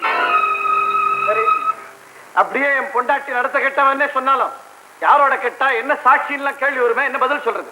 சொல்றதுன்னு முடிவு பண்ண அப்புறம் ஆளா கிடைக்காது. ஏன் என்னையே சொல்லுங்களேன். என்னதான் என் பொண்டாட்டி மேல எனக்கு கோவமா இருந்தாலும் உங்களோட சம்பந்தப்படுத்துற அளவுக்கு அவமானப்படுத்த மாட்டேன். சரி, வேண்டாம், இவரை சொல்லுங்க. வக்கீல் சார், என் புருஷன் ஒண்ணு அவ்வளவு கேவலமானவர் இல்ல. வேணா உங்களை சொல்லிங்க. சும்மா ஒரு டமாஷுக்கு தானே போய் சொல்ல சொன்ன. அதுக்கு ஒரு அளவு வேண்டாமா? அதான் பொய் சாட்சி சொல்றதுக்குன்னு ஆளுங்க நிறைய பேர் இருக்காங்களே. ஒருத்தர் வாடகை கூட்டு வந்தா போச்சு. வாடகை செலவாகவே வீட்டுக்குள்ளேயே சீப்பா தட்டிக்கலாம்னு பார்த்தேன். வக்கீல் இல்ல, இவர் ஏதோ புரோக்கர். அதுலம்மா சில பல சிக்கல்கள் இருக்கு. வீட்டுக்கு சம்பந்தம் இல்லாதவ மேல பழி போட்டாக்க நிரூபிக்கிறது ரொம்ப கஷ்டம். ஒண்ணு செய்யலாமே, நாட்டுல வேலைக்காரன் இருக்கானோ. அடடா, இப்படி ஒரு சிக்கல் வரும்னு தெரிஞ்சிருந்தா வீட்டுல வேலைக்காரிக்கு பதிலா ஒரு வேலைக்காரனை வச்சிருந்திருப்பனே. ஏமா, நம்ம வீட்டுக்கு காலையில 4 மணிக்கு ஒரு பால்காரன் வருவானே? ஆமா, அந்த நேரத்துல அண்ணி தான் போய் பால் வாங்குவாங்க. அவனுக்கே ஒரு 150 கொடுத்து செட்டப் பண்ணிடுவோமா? என் தங்கம். ஆஹா, இந்த வயசுலயே என்ன அறிவு! ஆமா, பால்காரன் நம்ம பக்கம் ஸ்ட்ராங்கா நிப்பானா? நீங்க கவலையே படாதீங்க. 150ன்னா அவ 1000 கேட்டாலும் கொடுத்துடலாம். அப்ப நம்ம கேஸ் ஜெயிச்சாச்சுதே வச்சுப்போ. அப்படியே சண்முகம், இந்த வக்காலத்துல ஒரு கையெழுத்த போடு. அண்ணே, நீங்க எல்லாம் நிஜமாவே மனுஷ பிரிவுகள் தானா? உங்க உடம்புல ஓடுறது ரத்தமா இந்த விஷயமா? சும்மா நிறுத்துக்கப்பா. சின்னவங்க தவறு செஞ்சா பெரியவங்க திருத்தணும். அட, அண்ணனுக்கு தான் மூளை கட்டி போச்சு. அவரை திருத்தி வேண்டி நீங்களே இப்படி நீசத்தனமா வளர்ந்துகிட்டா இந்த வீடு உருப்படுமா? நீ இப்படி பேசுற? நான் தான் பேசுறேன். ஏமா, நீ ஒரு பொம்பளை தானே. உன் மேல யாராவது இப்படி ஒரு பழி சுமத்தினா உன்னால அதை தாங்கிக்க முடியுமா? நான் உன்னை பெத்தவடா. அன்னைய தெய்வமா வழிபடுற தமிழ்நாட்டுல பிறந்தவன் தான் நான். தாயை பழித்தவனை தாய் தடுத்தாலும் முடியும்னு படிச்சிருக்கிறேன். ஆனா இப்ப தாய்க்கு சமமான அண்ணிய என்ன பெற்றெடுத்த தாயை பழிச்சால் விட மாட்டேன். கிடைக்கிற வச்சு வக்கீல ஏற்கனவே அவர் உணர்ற இவன் வேற பயமுறுத்தான். அண்ணே, கூண்ல இருந்து சிங்க வெளியே வந்துடுச்சு. அதை மறுபடியும் உன்னால உள்ள அனுப்ப முடியாது. வக்கீல், நீங்க ஒண்ணும் பயப்படாதீங்க. இவன் ஏதோ சினிமா பார்த்து டைலாக் பேசுற அம்மாடைய. அப்பா, அண்ணனுக்கு என்ன ஆச்சு? ஏன் இப்படி வளருது? மூதேவி, உழைச்சு 3 இலை விடல, அதுக்குள்ள உனக்கு இவ்வளவு தந்திர புத்தியா? நீ இன்னொருத்தர் வீட்டு போய் வாழ வேண்டாம். பால்காரோட அண்ணி சேர்த்து பேசுறியே. அறிவுல 55 வயசு வளர்ந்த குழந்தை அவளே குழந்தையோட அடிக்கிறேன்.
இந்த ஆத்துக்குள்ள வந்துட்டேன். இப்பதான் புரியுது மென்டல் கேஸ். என்ன விட்டுரு.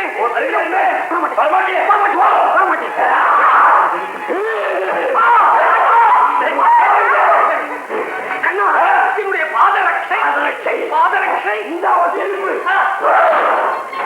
இன்னைக்கு உங்க எல்லாரும் என்ன செய்ய போற பாருங்க. குட்டி பிசாசு புரட்டர்களே, மானம் ஒன்றே நல்வாழ்வன கொண்டு வாழ்ந்த மரவேந்திர பரம்பரையிலே மாசாக வந்தவர்களே, மயிலுக்கும் மந்திக்கும் வித்தியாசம் தெரியாத மதிவாளர்களே, குடிநிலைமை கோழி கட்டியக்கூடிய கூடல்களே, என் அண்ணி அன்பின் பிறப்படம், அறநெறியின் இருப்பிடம், கண்ணின் வடிவம், கற்பின் திருவுருவம், வாடிக்கம், வாத்துக்குரியா சங்கம், அவர்களை அவதும் உங்கள் அங்கங்களை பிளந்தேன்.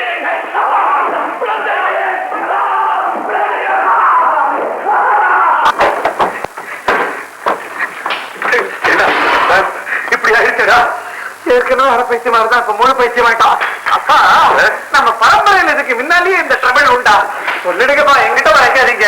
ஏற்கனவே ஊர்ல இருக்கிறவங்க நாமெல்லாம் பைத்தியம் முடிச்சு கூண்டோட அலைய மாட்டோமான்னு வேண்டிக்கிட்டு இருக்காங்க. இந்த விஷயம் வெளியே தெரிஞ்சா நான் மாவட்டங்க தலைவியாச்சே எப்படி தலைய காட்டுவேன்? நான் கிளப்புக்கு போக முடியுமா? ஆபீஸுக்கு போக முடியுமா? 4 பேருக்கு முன்னால தலை நிமிர்ந்து நடக்க முடியுமா? இந்த அசோக் பைத்தியம் மட்டும் வெளியில தெரிஞ்சது, அவ்வளவுதான். பைத்தியத்தோட தங்கச்சின்னு நம்ம ராஜிக்கு ஜன்மத்துக்கும் கல்யாணம் நடக்காது. என்னங்க செய்யறது? அவளுக்கு இப்ப கல்யாணம் பண்ணி வச்சிட வேண்டியது. இது என்னமா விவரம் தெரியாம பேசிட்டு இருக்கீங்க? அவனை இந்த ரூம்லயே அடைச்சு வச்சுட்டு ஒரு நல்ல டாக்டர் கூப்பிட்டு வைத்தியம் பார்ப்போம். இந்த விஷயம் வெளியில தெரியாம மறைச்சிருவோம். Very good idea.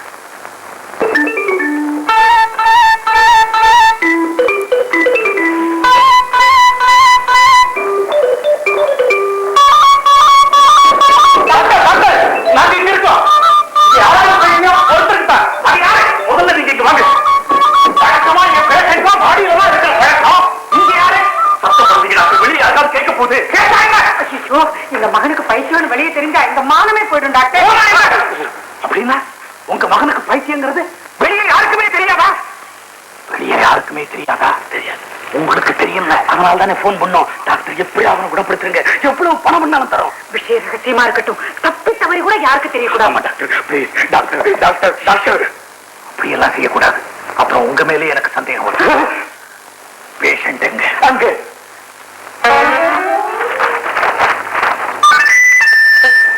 என்ன நியூஸ்?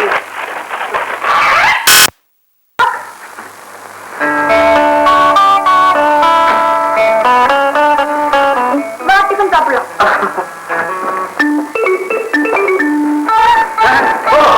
Sorry sorry sorry. என்ன மிஸ்டர் ஆகுதுங்க? அசோக் எப்படி இருக்கு? குறைஞ்சிருக்கா? அவன் அண்ணி வந்ததுல இருந்து பார்த்துருக்கா? அப்படியா? நான் போய் பார்த்துட்டு வந்துடுறேன். பூட்டி தானே வச்சிருக்கீங்க? டாக்டர், எனக்கு பைத்தியமா? இனிமே எப்படி நான் தெருவில் நடமாட முடியும்? ஆடாது ஆடாது. உனக்கு பைத்தியம் வெளியே யாருக்குமே தெரியாது. ஆமா, நாங்க அந்த விஷயத்தை மறைச்சு வச்சிருக்கோம். நீ ரொம்ப ஸ்ட்ரெயின் பண்ணிக்காத, போய் ரெஸ்ட் எடுத்துக்கோ. டாக்டர், நான் சொன்னேனே என் கல்யாண விஷயம்.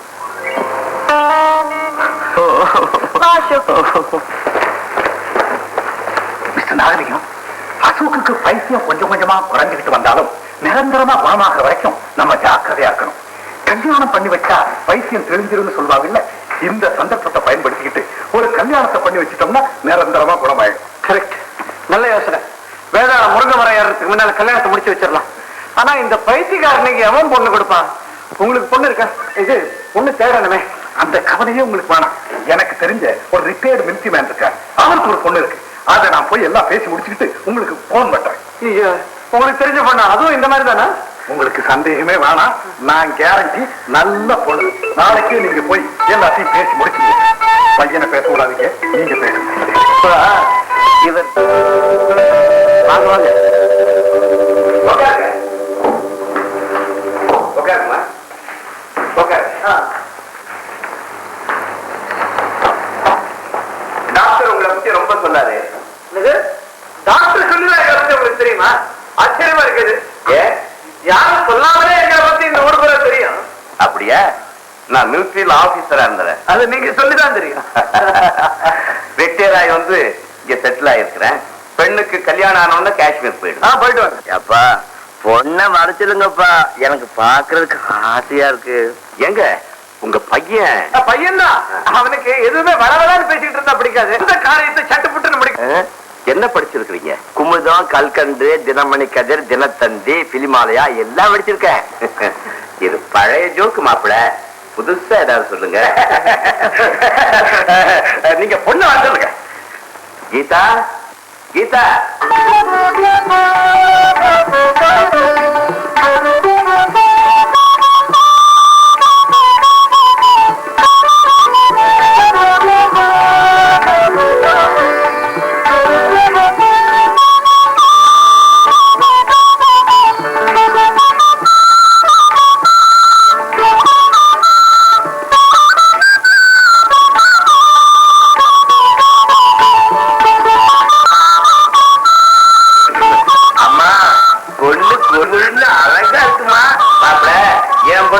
எப்படி இருக்கிறோம்?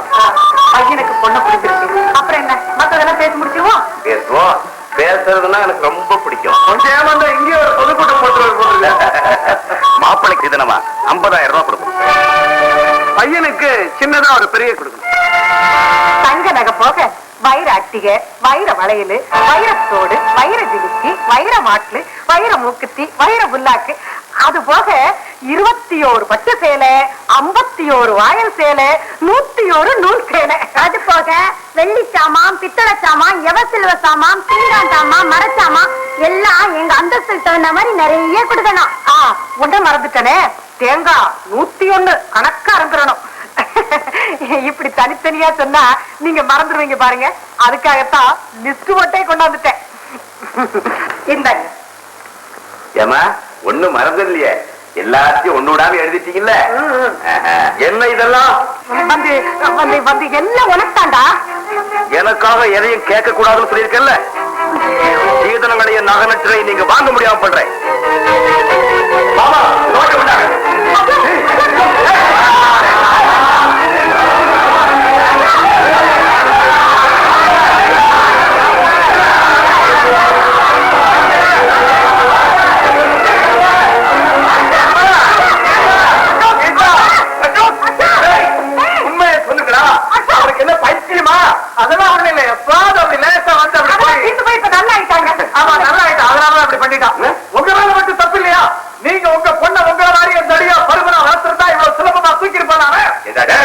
பைத்தியத்தை பொண்ணு பாக்கிறதுக்கு கூட்டிட்டு வந்ததும் இல்லாம பொல்லியா இருக்கான்னு வருஷ வரையா பண்ற உன்னை அப்புறம் கவனிச்சுக்கிறேன். அம்மா கீதா,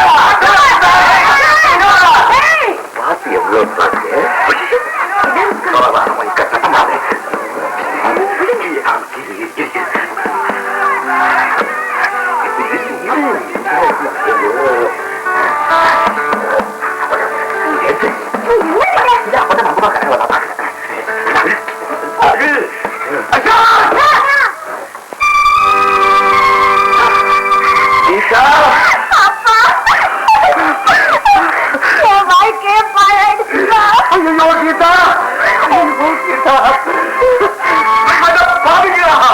உங்க அத்தனை பேரையும் சுட்டு போசிக்கிறேன். எனக்கு இருக்கிறது ஒரே ஒரு பொண்ணு. பைத்தியங்கிற வருஷ வாழ்க்கையை நடத்த பாக்கிட்டீங்களாடா. இப்பவே போலீஸுக்கு போன் பண்றேன். உங்க அத்தனை பேரையும் 12 வருஷம் உள்ள தள்ளுறேன். அவசரப்படாதீங்க சார். இந்த மாதிரி நடக்கும் நாங்க கனவுல கூட நினைக்கல சார். வீட்டுல உள்ள தள்ளுறதுனால உங்களுக்கு ஒரு நன்மையும் இல்ல. உங்க பொண்ணு வாக்கி நினைச்சு பாருங்க. இந்த விஷயம் வெளியில தெரிஞ்சா நம்ம எல்லாருக்கும் தான் சார். வேற வழி இல்லைங்கிறதுக்காக நான் ஒத்துக்கிறேன். நீங்க செஞ்ச தவறுக்கு தண்டனை கொடுத்தாதான் சரியா இருக்கும். உங்க பொண்ணு கொடுத்துருங்க. கொடுக்கிறேன், ஆனா 2 லட்சம் ரூபாய் கொடுக்கணும். வேற வழி இல்ல. இல்லன்னா போலீஸுக்கு போன் பண்ணுவேன். 10 லட்சம் ரூபாய் மாநுலட்ச வழக்கு போடுவேன். பணத்தை கொடுத்துறேன், ஆனா கல்யாணத்தை ரகசியமா முடிச்சிடணும். கல்யாணத்தை பண்ணி வைக்கிறதுக்கு ஐயருக்கு என்ன பண்றது? இது ஒரு பெரிய கஷ்டமா? அப்பா தலைக்கு சாலம் பண்ணி குடிமை வச்சிடலாம். கவலைப்படாதீங்க. ஐயர் கல்யாணத்துக்கு சொல்ற மந்திரத்தை டேப் பண்ணி வச்சிருக்கிறேன். டேப் வச்சே கல்யாணத்தை ரகசியமா முடிச்சிருவோம்.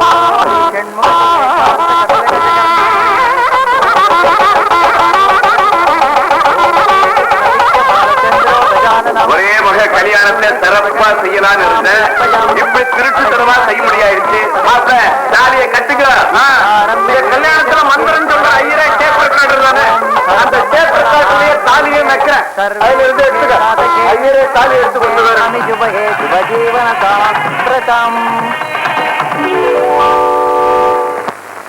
டேய் சண்முகம், சிகரெட் குடுறா. முனியம்மா முனியம்மா வாங்க. எப்போ வந்தீங்க? காலையில் தான் வந்தேன். ஒரு கோயில் விடாம எல்லா கோயிலுக்கும் போய் பிரார்த்தனை பண்ணிட்டு வந்திருக்கேன். இந்த பிரசாதம் இந்த பத்தியா தாய்த்து, இதை என் கையில கட்டு. என்ன நடக்குதுன்னு பாரு.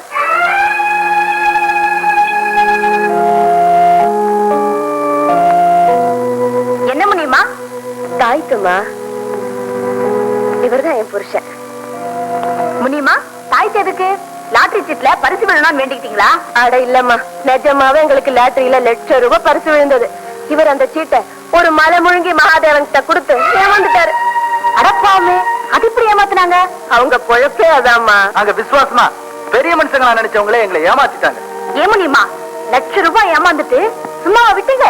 எங்களை ஏமாத்தினவங்க பெரிய அசகாய சூரனுங்க. அவங்க தான் ஏமாத்துறாங்க நிரூபிக்க சாட்சியம் இல்ல. அவங்கள நல்லவங்கன்னு நம்பினேன். அப்புறம் தானே தெரிஞ்சது அவங்க பெரிய அயோக்கியங்கன்னு. கேளுங்க, ஏமாந்தா ஆண்டவங்க கிட்ட தானே முறையிட முடியும். அதனாலதான் பகவதி அம்மன் கோயிலுக்கு போய் எலுமிச்சம்பழம் வெட்டி போட்டேன். பத்திரகாளி அம்மன் கோயிலுக்கு போய் காசு வெட்டி போட்டேன். அது மட்டுமா, மாரியம்மன் கோயிலுக்கு போய் கோழி வெட்டி பொங்கல் வச்சுட்டு வந்திருக்கேன்.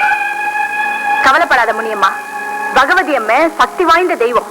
ஏமாத்துறவங்களை சும்மா விடாது. ஒரு வாட்டி இப்படிதான் எங்க வீட்டு வேலைக்கார ஒரு வெள்ளி செம்ப திருடிட்டான். நாங்க உடனே பகவதி அம்மனுக்கு வேண்டிக்கிட்டோம். மறுநாளே அவன் ரத்த வாந்தியா எடுத்து சொம்ப கொண்டு வந்து கொடுத்துட்டான். தெய்வம் சும்மா விடாதும்மா, அந்த நம்பிக்கையில தான் நாங்க இருக்கோம். ஆமா, உங்க மாதிரி ஏழைங்களை ஏமாத்தின அந்த ஈவு இறக்கம் இல்லாதவங்க யாரு? அதை கேட்காதீங்கம்மா. யாராவது இந்த ஊர்ல ரத்த வாந்தி எடுத்தாங்கன்னா அவங்கதான் எங்களை ஏமாத்தினாங்கன்னு நீங்களே வரம்புல வரமா.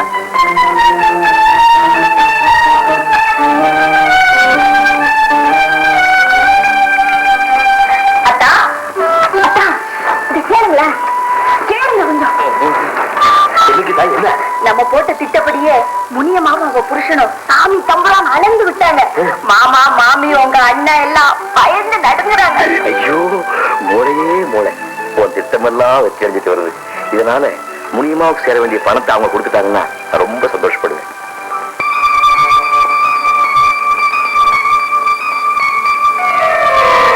அதனாலதான் பகவதி அம்மன் கோயிலுக்கு போய் எலுமிச்சம்பழம் வெட்டி போட்டேன். பத்திரகாளி அம்மன் கோயிலுக்கு போய் காசு வெட்டி போட்டேன்.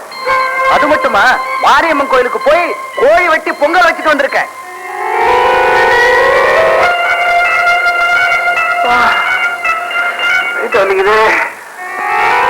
பகவதி அம்மை சக்தி வாய்ந்த தெய்வம். ஏமாத்துறவங்களை சும்மா விடாது. ஒரு வாட்டி இப்படிதான் எங்க வீட்டு வேலைக்கார ஒரு வெள்ளி செம்ப திருடிட்டான். நாங்க உடனே பகவதி அம்மனுக்கு வேண்டிக்கிட்டோம். மறுநாளே அவன் ரத்த வாந்தியா எடுத்து சொம்ப கொண்டு வந்து கொடுத்துட்டான். தெய்வம் சும்மா விடாதும்மா, அந்த நம்பிக்கையில தான் நாங்க இருக்கோம்.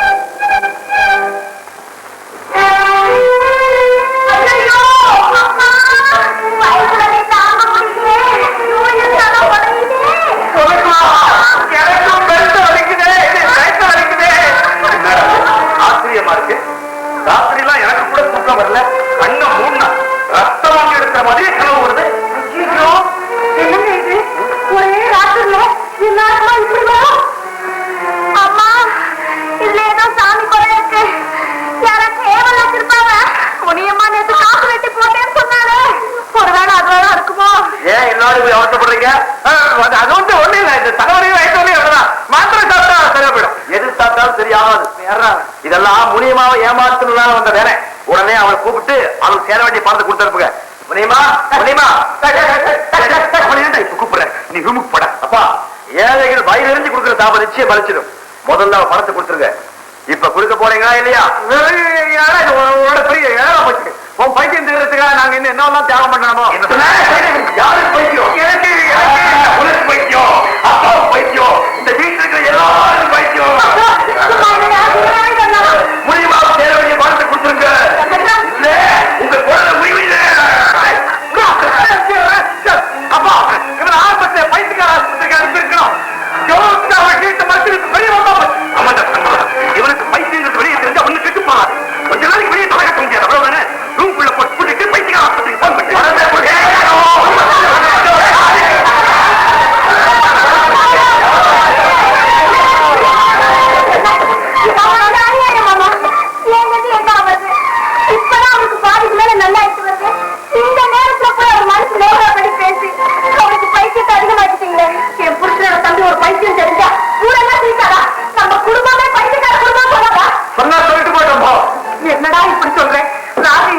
பைத்தியக்காரனுடைய தங்கச்சின்னு தெரிஞ்சா அவளை யாரா கல்யாணம் செய்துக்குவா? கல்யாணம் செய்து காட்டி போட்டோம். சண்முகம், பணத்துக்காக எல்லாரோட வாழ்க்கையும் பாராட்டிடாதீங்க. பணம் போனா வரும், மானம் போனா வராது.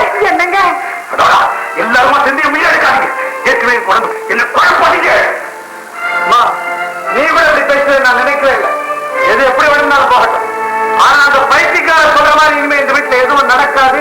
நடக்க நானே அப்பாவை விடவாட்டேன்.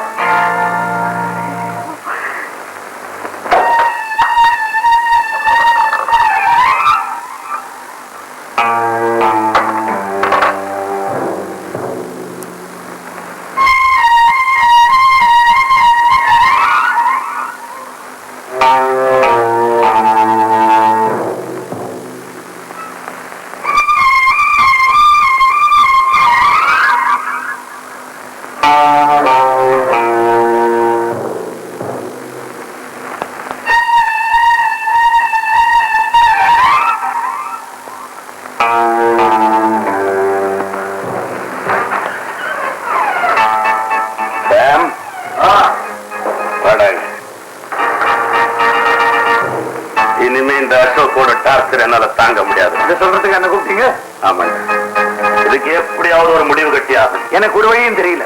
வெளியில சொன்னா மானம் போயிடுமே பயமா இருக்குது. வெளியில சொல்லாம இருக்கிறதுனால தினம் பிராணம் போய்கிட்டே இருக்குது. அவன் மனசு சந்தோஷப்பட்டா பைத்தியம் தீருங்கிறதுக்காக இன்னும் என்னதாண்டா செய்யறது? இருக்கிற சொத்தை எல்லாம் தான தர்மம் பண்ணிட்டு பரதேசிகளா தெரிய வேண்டியதுதான். குடி. உன் எதிரில் நான் சாப்பிடறது இல்லையா? வந்துட்டியா? அசோக் பைத்தியங்கிறது இன்னும் எத்தனை நாளைக்கு முடிவாய்க்கும்? எப்ப தெளியும்னு தெரியும். திடீர்னு பார்த்தா தெளிகிற மாதிரி இருக்குது, திடீர்னு அதிகமாகுது. அவன் விருப்பப்படிதான் நாம வாழ வேண்டியது. கொஞ்ச நாளைக்குன்னா பரவாயில்ல, வாழ்நாள் புறம் சித்திரவதை நான் தயார். நமக்கு மட்டுமா சித்திரவதை? என்னைக்காவது ஒரு நாள் இந்த விஷயம் வெளியில தெரியத்தான் போகுது. அப்போ அது அவனை மட்டும் பாதிக்கும், பரம்பரைக்கு நம்ம குடும்பத்தையே பாதிக்கும். இதுக்கு என்னடா வழி? எனக்கு ஒரு வழி தோணுது, ஆனா அது கொஞ்சம் கொடூரமான முடிவு. முடிவு எப்படி இருந்தாலும் பரவாயில்ல, இந்த நிலைமை மாறணும். அதுக்கு ஒரே ஒரு வழிதான் இருக்குது. அசோக்க காதும் வச்ச மாதிரி தீர்த்தணும். பண்ண சொல்றேன். அவனுக்கு நமக்கு அமைதி கிடைக்கிறது தவிர வேற வழி கிடையாது. ரேஸ் குதிரைக்கு கூட கால் உடைஞ்சு போனா அது காலாகாலத்துக்கும் வலியினால் அவசப்படுறத பார்த்து சகிக்காம அதை உடனே சுட்டு கொண்டுடுவாங்க. அசோக் பைத்தியம் தீர்றதுக்காக நாம எல்லா அவமானத்தையும் சகிச்சுக்கிட்டு அவன் விருப்பப்படி எல்லாம் ஆட்டம் போட்டான். ஆனா அவன் பைத்தியம் தீர்ற மாதிரி தெரியல. இது நாளுக்கு நாள் முத்தலாம். அவனை வீட்டுல வச்சுக்க முடியாத நிலைமை கூட உருவாகலாம். அப்புறம் அவன் சட்டையை கீழ்ச்சிக்கிட்டு கல்லறிப்பட்டுக்கிட்டு தெரு தெரு அலைவானே, அனாதைய சாவானே, அதையெல்லாம் பார்க்கிற செல்வம் உங்களுக்கு இருக்குதா? அந்த நிலைமை வந்தா நாம வெளியில தலை காட்ட முடியுமா? முடியாது. இந்த அவப்பெரியத்தோட போகுமா? போகாது. வேற வழி தெரியல. ஆனா அசோக எப்படி தீக்கிறது? டாக்டரை கூப்பிட்டு விவரத்தை சொல்லி அவர் எவ்வளவு பணம் கேட்டாலும் அதை கொடுத்து அசோக்கு விஷ ஊசி பட சொல்லுவோம். டாக்டர் ஒத்துக்குவாரா? அசோக்கு பைத்தியம் படிச்ச உடனே அவனுக்கு யாருக்கும் தெரியாம வைத்தியம் பாருங்க, 1க்கு 10 ஃபீஸ் கொடுக்கறோம்னு சொன்னமே, ஒத்துக்கிட்டாருல்ல? ஆமா. நாணயமான டாக்டரா இருந்திருந்தா நியாயமான ஃபீஸுக்கே வைத்தியம் பார்த்திருப்பாரு. இல்ல கண்டிப்பான டாக்டரா இருந்திருந்தா அவன் ஆஸ்பத்திரியில சேருங்க, பணத்துக்காக ரகசியமா வைத்தியம் பார்க்க மாட்டேன்னு சொல்லியிருப்பார். அதனால அவருக்கு பணத்தாசை இருக்குதுன்னு நல்லா தெரியும். பணத்தாசையும் பெண்ணாசையும் உள்ளவன் எதுக்கும் தயங்க மாட்டான். அப்போ டாக்டர் உடனே வர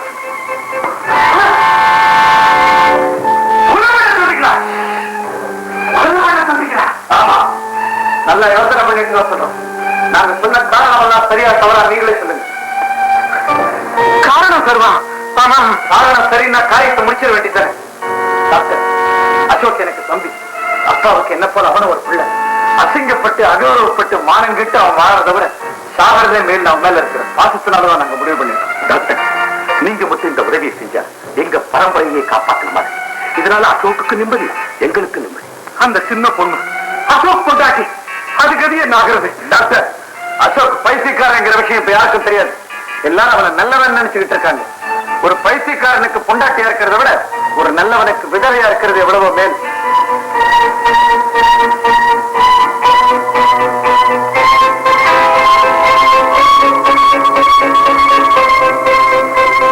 டாக்டர், இதுல 50,000 ரூபாய் இருக்கு.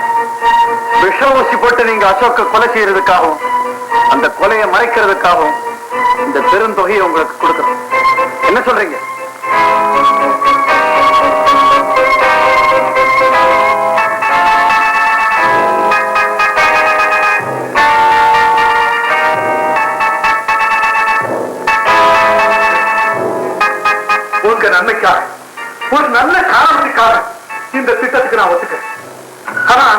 நீங்க எனக்கு ஒரு லெட்டர் கொடுக்கணும். ஏன்னா அசோக்குக்கு விஷ ஊசி போட்டு கொன்னுடுங்க அப்படின்னு எழுதி கையெழுத்து போட்டு கொடுக்கணும். டாக்டர் விளையாடுங்களா?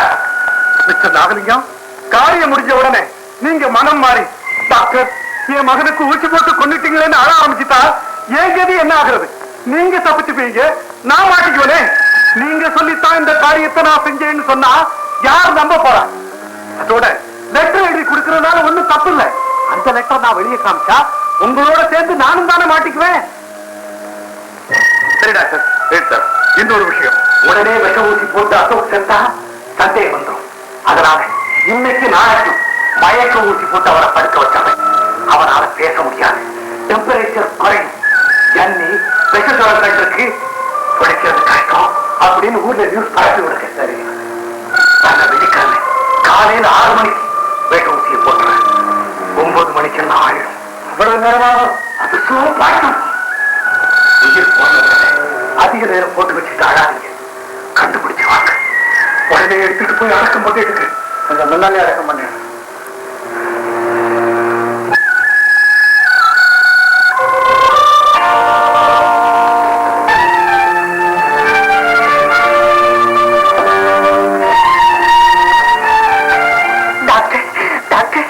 என் பையன் இப்போ ஒன்னும் சொல்றதுக்கு இல்ல.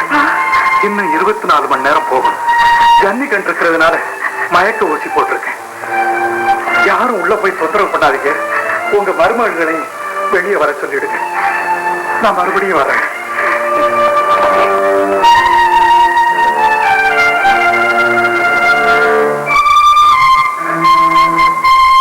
திட்டப்படி எல்லாம் ஒழுங்கா நடந்துகிட்டு காலையில 6 மணிக்கு வந்து விஷ ஊசி போட்டுறேன்.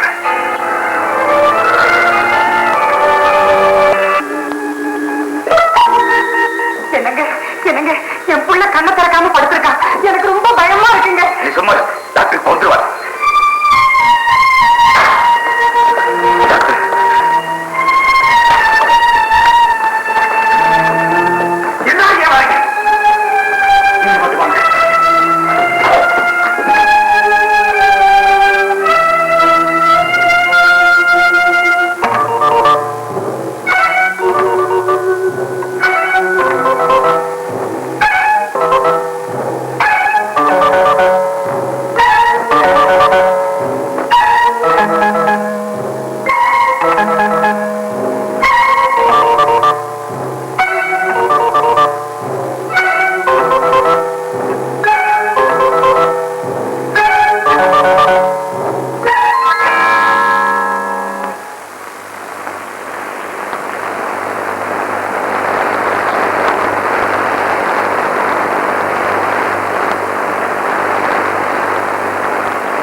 என்ன மோசம் செஞ்சவங்களை தெய்வம் தண்டிச்சிருந்தா நான் சந்தோஷப்பட்டேன்.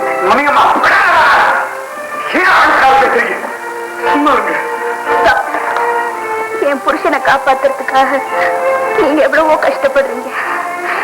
அவரை நீங்க நிச்சயம் காப்பாத்துருவீங்கிற நம்பிக்கை எனக்கு இருந்தாலும் என் மனசுக்குள்ள ஏதோ ஒரு பயம் என்ன உனக்கு எடுக்குது. டாக்டர், ஒரு பொண்ணுக்கு தாலி பாக்கியத்தை விட பெரிய பாக்கியம் வேற எதுவுமே கிடையாது.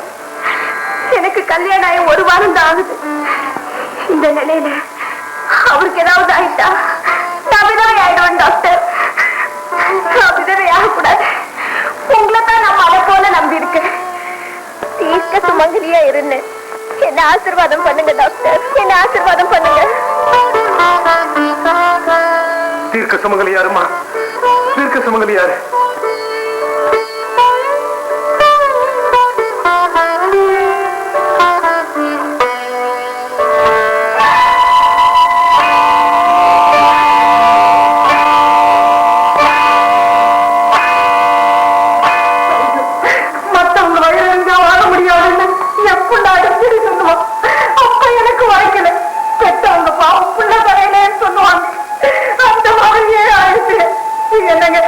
நம்ம பார்க்கலாங்க. அப்ப நாங்க சின்ன டாக்டரா? அசோக் இப்ப இருக்கிற நிலைமையில காரணம் வச்சு கூட்டு போறது ஆபத்து. காட்டாதீங்க.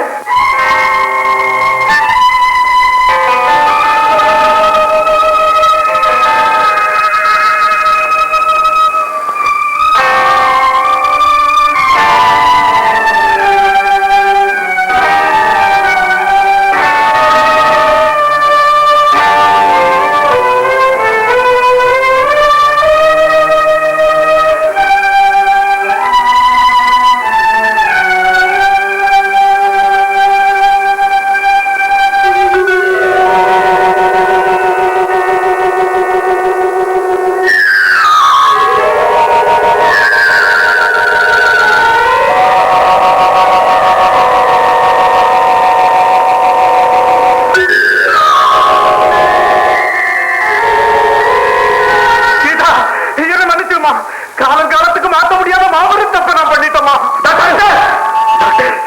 உங்களுக்கு என்ன இன்னும் என்ன ஆகணும்? என் 20 வருஷ சர்வீஸ் கேவலம் பணத்துக்காக இறந்துட்டதே. கடவுளே, என்னை இவ்வளவு பெரிய பாவம் செய்ய வச்சிருக்கியே. என்ன டாக்டர், என்ன சொல்றீங்க? டாக்டர் டாக்டர் நான் டாக்டர் இல்ல, உயிர்களை காப்பாற்ற வேண்டியவரா? என்னால ஒரு உயிர் போக போகுது. நான் கொலைகாரன். இவங்க கொடுத்த 50,000 ரூபாய்க்கு ஆகப்பட்டு அசோக்கு விஷம் ஊசி போட்டேன். பாவிகளா, கடவுளே, இது என்ன கொடுமை? அத்தானுக்கு விஷம் ஊசி போட்டீங்களா? ஆமாமா, இவங்க தான் செய்ய சொன்னாங்க. நான் செய்யலாமா? செஞ்சுட்டேன். 50,000 ரூபாய் பணம் கொடுத்தாங்க. நான் வாங்கலாமா? வாங்கிட்டேன்.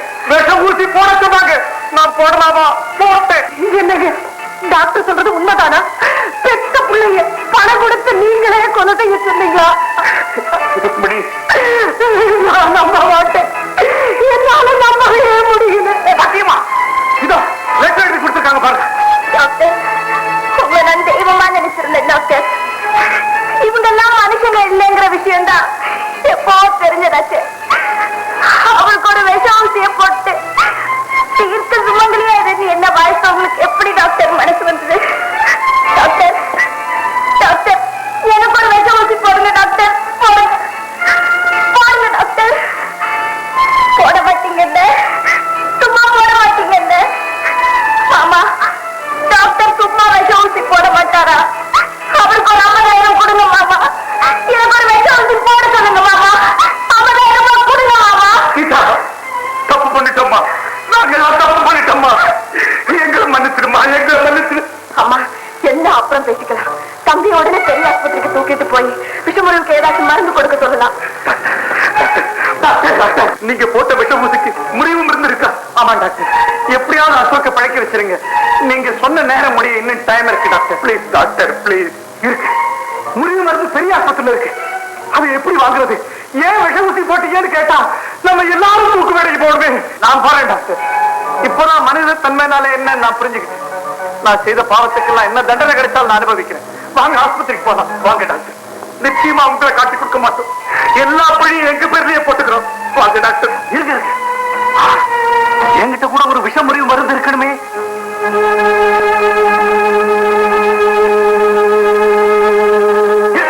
மருந்து இருக்கு. இந்த ஊசியை போட்டா அசோக் நிச்சயம் படுத்திக்கலாம். அசோக், அந்த மருந்து கொடு. விஷம் தலைக்கு ஏறத்துக்குள்ள அந்த மருந்து போட்டாகணும். வேண்டாம் டாக்டர், நான் உயிர் வாழ விரும்பல. ஏன்பா, அசோக் செத்து போயிட்டான்னா இங்க நம்ம மேல பழி வந்துடுமோன்னு பயமா இருக்கா? பயப்பட வேண்டாம். மயக்கம் தெரிஞ்சு எழுந்ததும் நீங்க பேசினதெல்லாம் கேட்டேன். முதல்ல என்னாலேயே நம்ப முடியல.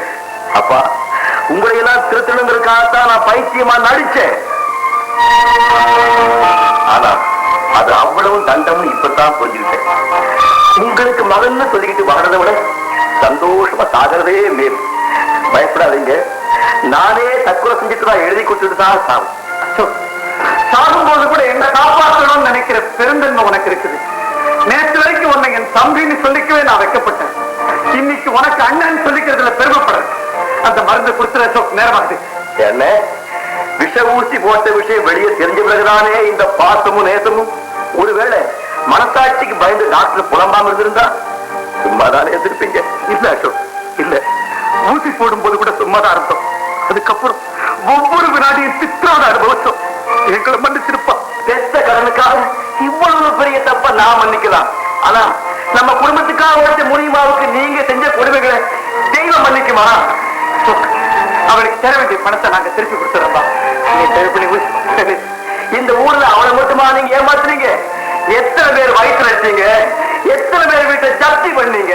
அசோக், நாம் யார் யாரை மோசம் பண்ணணும் அத்தனை பேருக்கு திருப்பி கொடுத்துறேன். நான் என்னடா கொடுத்துறது? நீயே கொடுத்துறா. எல்லா பொறுப்பையும் உங்ககிட்ட ஒப்படைச்சுறேன். ஆனா ஊசி மட்டும் போட்டுக்கிறா, மருந்து கொடுறா. இன்னமும் உனக்கு நம்பிக்கை வரல.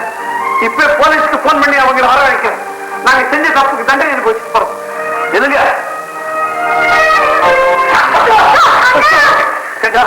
இவ்வளவு சொல்லி நீ நம்பலையா? ஜெனரல் ஹாஸ்பிட்டலுக்கு போய் மருந்து வாங்கிட்டு வரது கூட நேரம் இல்லையடா. என்ன அர்த்தம்? நான் கஷ்டப்பட்டு சிரமப்பட்டு வாங்கி வச்சிருந்த குளுக்கோஸ் பாட்டில் உடச்சு. ஆமா, இப்ப நான் உடைச்சது வெறும் குளுக்கோஸ் பாட்டில் தான். ஆமா, நான் இவனுக்கு போட்டது விட்டமின் பி இன்ஜெக்ஷன், விஷ ஊசி இல்லை. உண்மையிலேயே உங்களை எல்லாம் திருத்தலங்களுக்காகத்தான் இப்படி ஒரு நாடகம் ஆடி உங்களுக்கு எல்லாம் சொல்ல கொடுத்தேன். அதுக்காக என்ன மன்னிச்சிருங்க. என் குடும்பமும் நல்ல குடும்பம்னு இந்த நாட்டை எல்லாரும் சொல்லணுங்கிறதா என்னுடைய ஆசை. ஆசைக்கு நாங்க யாரும் குறுக்க மாட்டோம். முடிஞ்ச வரைக்கும் உதவி செய்யும். நாளைக்கு நான் அடகு பிடிச்ச நகை பாத்திரம் எல்லாத்தையும் திருப்பி கொடுத்தேன். அம்மா, அண்ணா இனிமே நான் சேர மாட்டேன். இனிமே நான் சிகரெட் பிடிக்க மாட்டேன், குடிக்க மாட்டேன், மத்தவங்களை திட்ட மாட்டேன், சுமரா நடந்துக்க மாட்டேன். விட வேண்டிய பழக்கங்கள் என்கிட்ட நிறைய இருக்குப்பா. மொத்தத்துல இனிமே நான் நல்லவனா இருக்கேன். மறுபடியும் மாற மாட்டீங்களே? தலைகீழ நின்னாலும் மாற மாட்டேன். ஆமா, இந்த நாடகத்தை உனக்கும் பங்கு உண்டு? ஆமாங்க, ஆனா நான் சைடு ஹீரோயின் தான். அதுதான் ஹீரோயின். ஆமா, ஹீரோயின் ஹீரோ பக்கத்துல வந்து இல்லமா? இப்படி ஒரு நல்ல காட்சியை பார்க்க தவங்க இருக்கும். எப்போ இந்த சந்தோஷம் எல்லாருக்கும் நினைக்கும். நான் சாமியை வேண்டவும் இல்லை, காசு வெட்டி போடவும் இல்லை. எல்லாம் தம்பி சொன்னபடி செஞ்சேன். முனிவா கொஞ்சம் இதே பணத்தை வாங்கிட்டு போ. யார் சொன்னாலும் இந்த வீட்டை விட்டு நான் போக மாட்டேன் தம்பி. இனிமே இது என் சொந்த வீடு மாதிரி. தாராளமா இங்கே லாட்டரி சீட்டு பணத்தை வாங்கிக்க. அப்போ நான் வந்த வேலை நல்லபடியா முடிஞ்சது. நான் வரட்டுமா? நீங்க செய்த உதவி